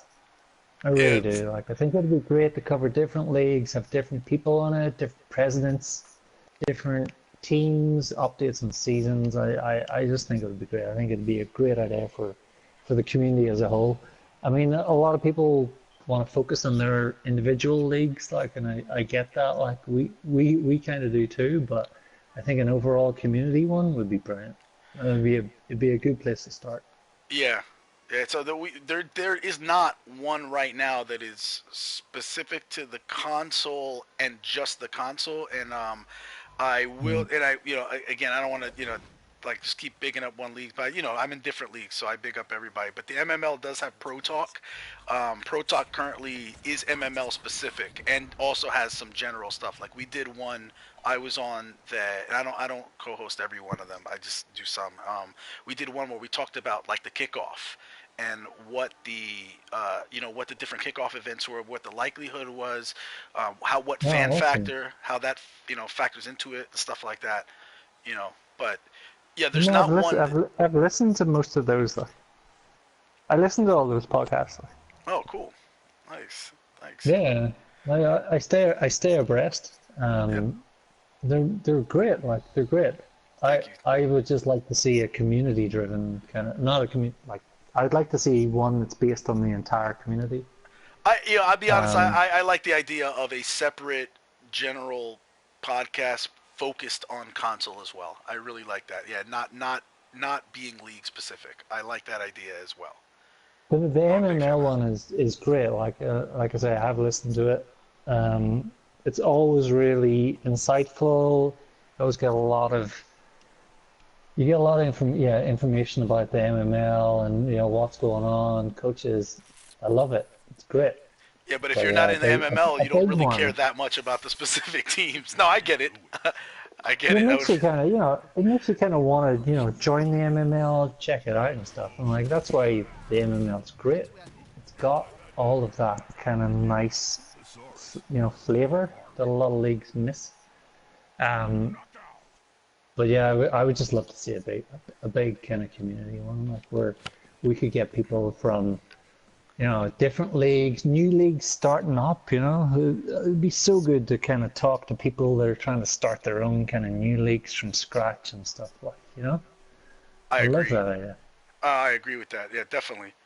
And having I think this again, like I can't say it enough. This Champions League or the Champion Cup and the Champion Ladder has opened up so much dialogue in between leagues. And I'm always telling the MML guys how cool the Blood and Tears guys are, and vice versa. And it's for me, I personally am really happy to get both of those like people in the same circles now. Because and I always say like they're totally different too. It's not like one league is like it's just like, oh well, they're the same thing, but it's a different experience.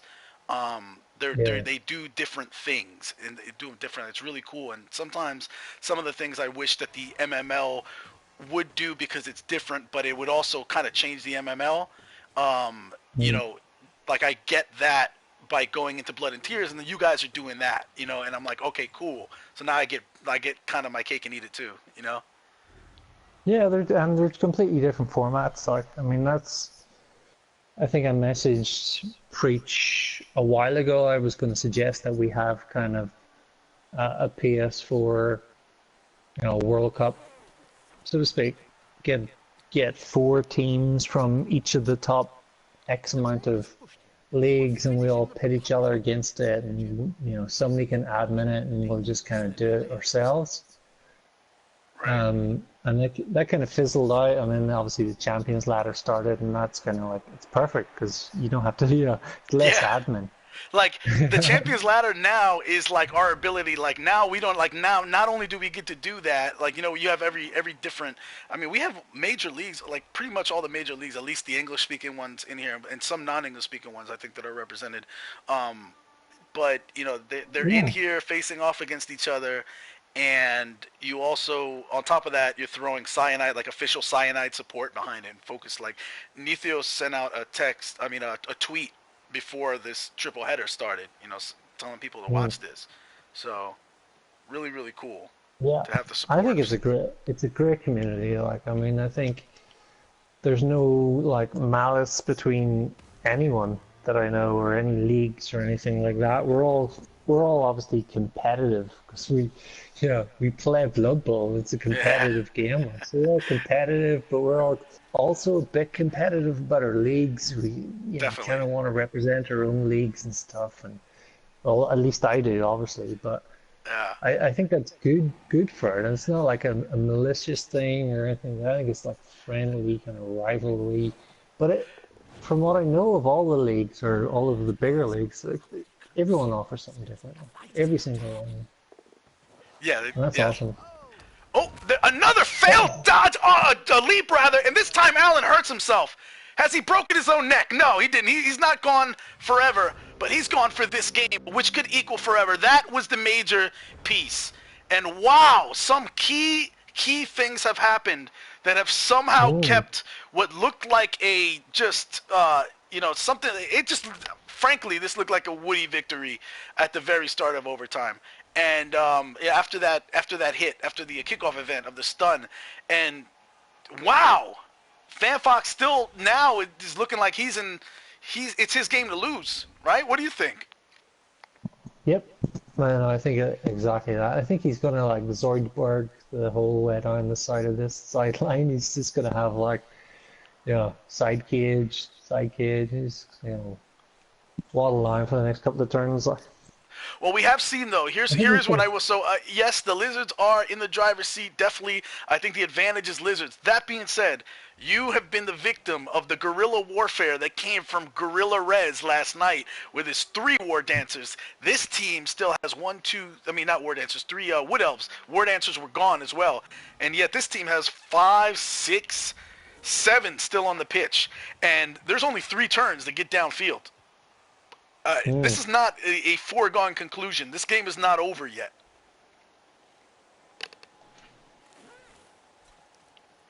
Yeah, I think I think he's going to side cage the whole way down it. That's not a surprise. That's his. There's an AG5 guy, but he's out of range of him. The AG5 guy that's sitting beside 1, 2, Severus Snape. 4, 5, 6. Too bad he's a thrower. Yeah, he's had an injury. So 1, 2, 3, 4, 5, 6, 7. Yeah, he's not even able to get to the ball carrier, even if he made crazy dodges. So I don't know. Is it crazy to column defense here? Can he still set up a column defense? Is that even a possibility? Yeah. It's a possibility. I think you're right. You obviously have to do something. Yeah. Right. So. There's that break tackle we talked about.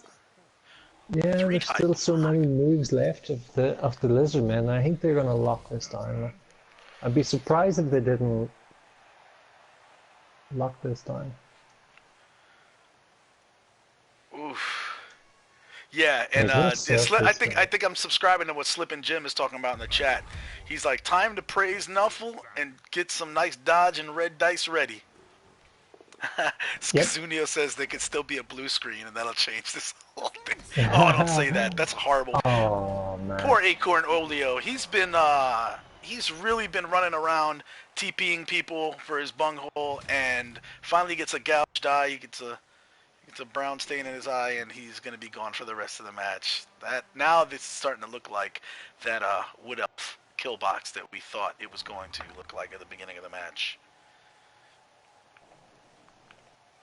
I'll tell you what, though, Mojo, I'm definitely after this match, before the South Park Cowboys play, I am resetting my PlayStation. Yeah. I'm not taking chances with a blue screen. Oh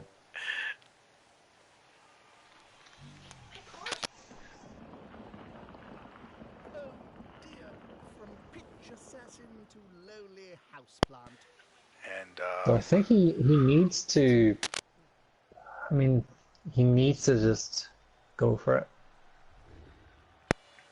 Yeah, no, if he doesn't this turn, it's a score. That's it, hands down. That's what. You knock out that lead skink, right, and then just put that. Woo! Salty Joe comes with the full salt, double kick, knocking Madam Mim out, and the touchdown is not a sure thing. He has marked the ball carrier. That tree is rooted, so he can't come over and do anything else. I mean, at this point, you can mark the Sorai too, and But hope look for at the the best. amount of source. Look at the amount of source there. Like, you can't mark all of those guys. FantFox has got a reroll. The guy that's on the ball doesn't have Nah, yeah, you're right. sidestep. I mean, Yeah, this is a desperation move, but I mean, you need step to. one, step one complete at least. Could have been As worse. before, I think you need to try and get someone else onto. Absolutely. Can you get someone into that square to the right of Salty Joe? Because that would be. Columns. Yeah, He's going it's a columns. TFI. I like it. If he can get the second set of columns into position, it potentially changes the landscape of the game. Oh, Yeah. he's so close. Do you like that column there? What do you think? Depends who else he's got. I'm just looking down here.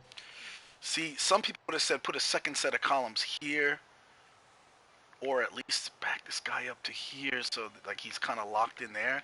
But you need somebody here. Like, the thing is, this skink can No, go this, 1, 2, 3. No, this guy Ash Trash can just be. Oh, he's got sidestep. True. So I mean that is a good spot.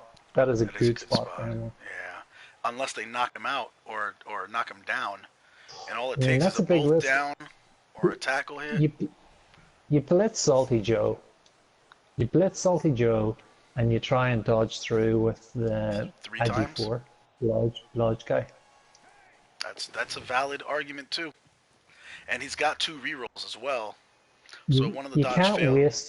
You can't waste your blitz on somebody who's got sidestep like that, because if you miss, he moves up into the score to the top right, and you're in such a worse position.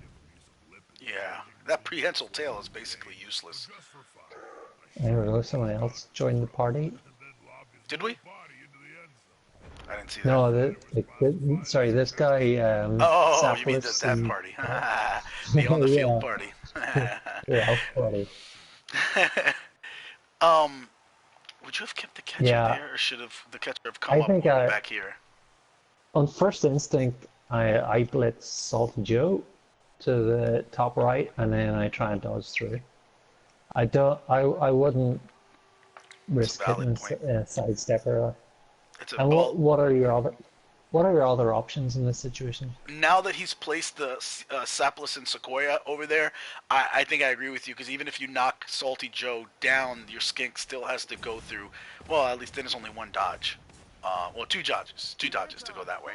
So, All you need is a push. So all you need is hit him, push him, and then you can take 1 step to the left and just dodge through. Just tackle them. no, yeah, if you do it your way, yeah, I think that you have to, I think that's your only other option, because if you hit, even if you manage to knock out Ash Trash, right, with a, like if you Yeah. get a POW on him or bring him down, your skink still has to make 2 dodges through to get out, so I think you might be safer not screwing around Yeah. with the possibility of sidestepping. Yeah, definitely. I think he's just going to position here for that move in case it fails. So he's going to move his people in. Yeah, I still think that's what he's doing. So he's going to go for that move, but he's moved everyone first. So if this fails, then he's still got another turn. I'm wondering, so this is a kind of a good point. Move on Yeah, that's tough. I'm wondering to the if top right. so he pushes him out, if maybe now in Top right. retrospect that what? Okay, wow. And Even then, and then dodge through. yeah. There's only 1 dodge. Yeah, he's gone. That's a wrap. Yeah, this is the move I was thinking. Good. Yeah, think he's that's right. it. Yeah, so it cut off on me too. Cabal Vision cuts off. Unfortunately, yeah. If anybody from Cyanide or Focus is watching, please fix that glitch that when we're watching on Cabal Vision, if you're not the coach, if you're not an actual coach and you're watching on Cabal Vision, it cuts it off. FantFox with the big win. Wizardry, 19 armor breaks to 12. So hopefully we'll get our coaches in the chat really quick for a post-game interview.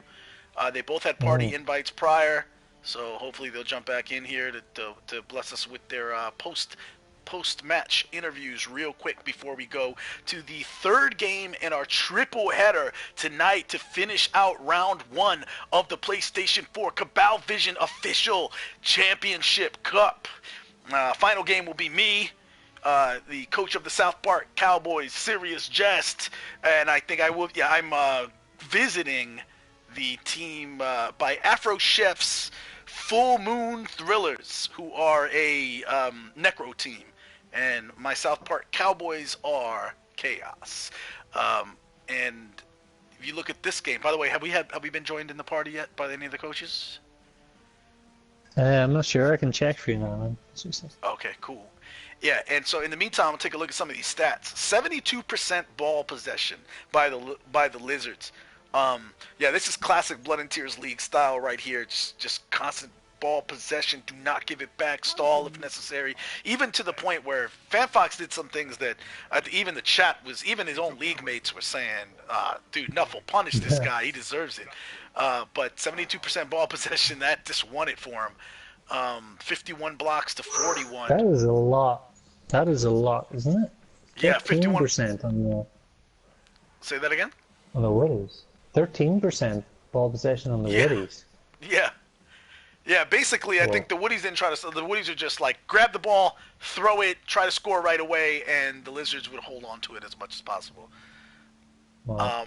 And I don't know if you know this, but the way they calculate ball possession, actually, I think you do, because Sam was the one that I think suggested to me that the way it works from his, like, figuring it out is whoever is holding the ball at the end of the turn. So even if you had the ball in turn 1, at the top of turn 1, like you received, but then, like, let's say then the other guy goes and he knocks the ball loose and then he picks it up, he gets full credit for having possessed the ball the whole turn. And so then it's done divided by, it's a percentage of whatever, however many total turns. There's only one stat that I care about, to be honest. Score. Scoreboard. That's it. It's all about the score. A big thing that helped the Lizards win here was the 7 KOs inflicted. Resner Gorilla, aka Gorilla Reds, and by the way, Reds, I will be sending you a chat invite very soon so you could join. Bernie, I think I already sent you a chat invite so you could jump in whenever you feel free, but I'll send you another one. And yes, Kazunio said he discussed it with us as well. Like, we had a kind of Blood and Tears like discussion running about what these different stats mean. Remember, we had a thread on that. But yeah, Gorilla Rez will tell you his 51 blocks is way too many blocks to let somebody land on your Wood Elf team. He knows that he's doing a good job if the blocks are in the 30s. But this is what happens when you let 51 blocks happen.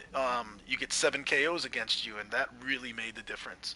144 yards running for the Lizards, and some decent SPP for those Lizards. Willow is going to. That's the Agi 4 guy, right? Willow, yeah. I think he is. 9 SPP for him. Big time. And Doctor Strange is one of the Sorai, which you want to see your Saurus get the extra SPP.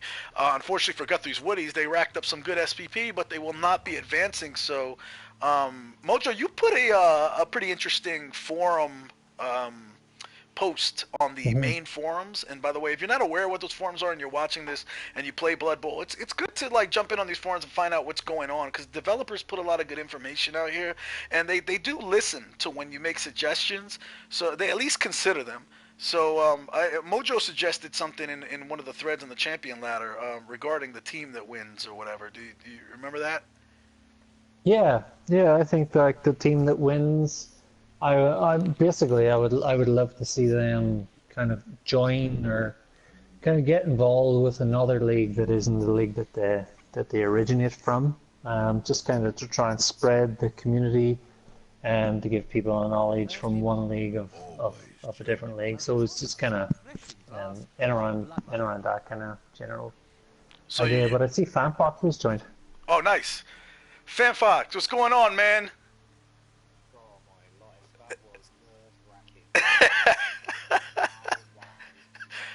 Were you watching on Twitch? Did you have the Twitch up anywhere on your PC?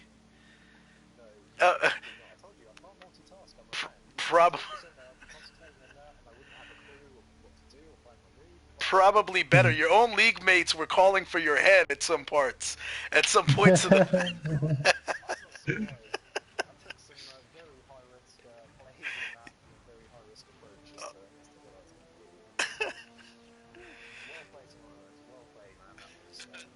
Thanks, FantFox. That was very well played by you two. That was tense. I think the turning point though was when I misclicked on my war dancer. Absolutely. Which I had highlighted. I was sure it was the POW, and then I clicked it, and it was like, oh god, oh god. Oh man, that's why you gotta. When in doubt, move it out. You just keep moving it until you do know, until you are sure. But I was so excited. I was like, oh yeah. It's freaking open. It's freaking open. And then to get foiled when he just Yeah. you're thinking about your mistake and you're just looking off and you're The budding coach then, Mark? Always wear underpants.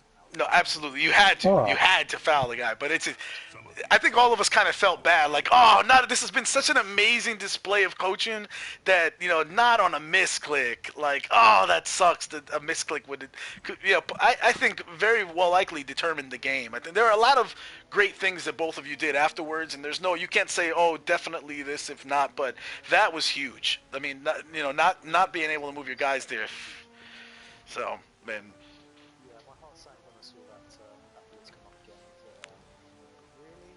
yeah. And the first blitz was just was a dream. It was right in the perfect area. The Crocs was on the other side. It was just. I couldn't believe it. I thought, what's going on? And it turns out that those war dances are impervious, not only wooden punches, but fire as well. Synonimouse, were you astonished by FantFox's dedication to the stall? Yeah, I was, but that actually that was a double-edged sword because it sort of kept me in the game. Yeah. If he's stalling, if things kind of go my way, it could work out.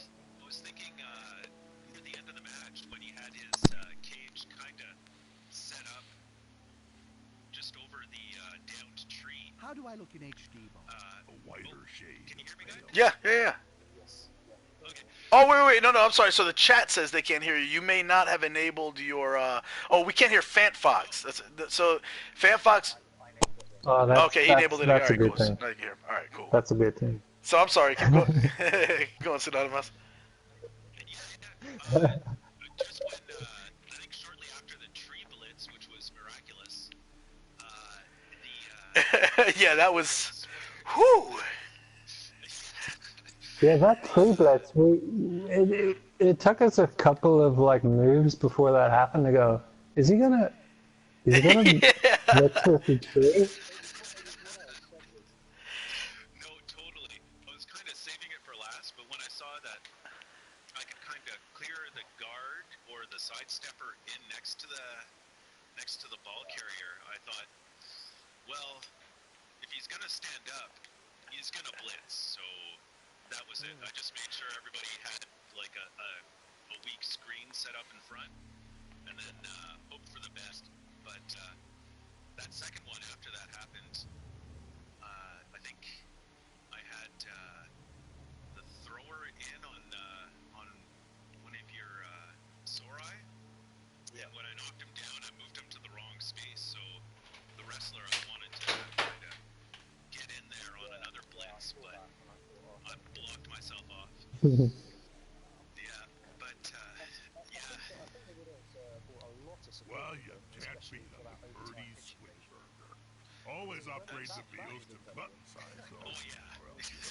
Oh man, there was so much that was crazy about that. I mean, the scatter that went when it was straight into your it was on a plate, perfect for a skink to pick up and kind of far enough away. That scatter was incredible, but it was just. You know what I will say now that I'm thinking about this game as you guys are bringing it up, like, it really, there was a lot of crazy things that happened, a lot of unlikely things that happened, but it seemed to happen for both sides, just at different times, you know. So it was really an amazing game to watch. There has not been one blowout yet in the Champ Cup, and as I say that, watch me get blown out by Afro Chef. So Yeah. I'm gonna be the guy where it sucks, and I'm like, oh. Knock on wood there. Yeah, right.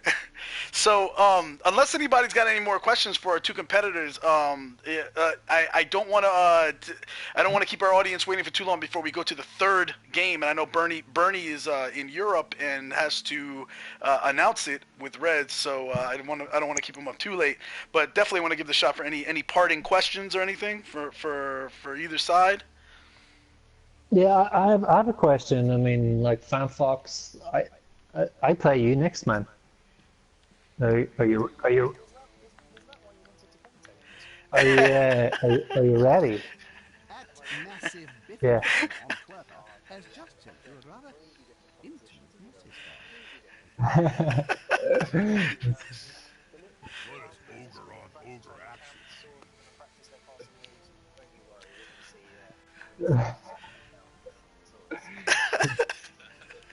That's three major Blood and Tears guys moving on to the next round. It's Mojo, Sam, and FantFox.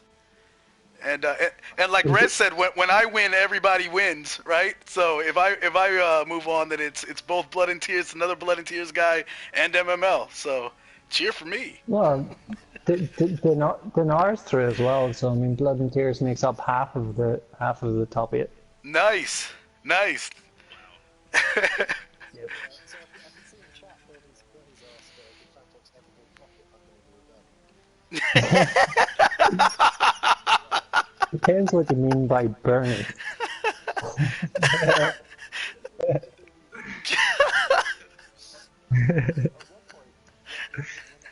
Basically every single player was in a fireball area. I thought, oh my life, I'm never going to be able to get the ball out here. The Reds are going to steal this, and it's going to be over. And I'm going to run out of turns anyway, because I looked up and then 3 turns had already gone in overtime. I just didn't know if I was ever going to get the ball up the pitch. Oh man, It happened eventually.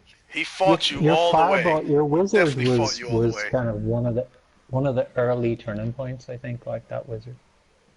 Yeah, I mean, I thought I had to use it then. To You join the definitely did, man. Business Club, all you need to do is sign a 500-year contract. Forfeit a payment? Don't worry. Only sacrifice you to That's frustrating. So was it like an AV7 star player didn't work out for you? Yeah, no stabby. Yeah, I mean, as I said, it was fairly high risk. I was trying to kill the Wood Elves because I heard that you need to get at least 3 off the pitch by half time to Yeah, that's an official stat that Rez and I thought up off the top of our head. That's a scientific method. Rez and I were drunk and just came up with that stat.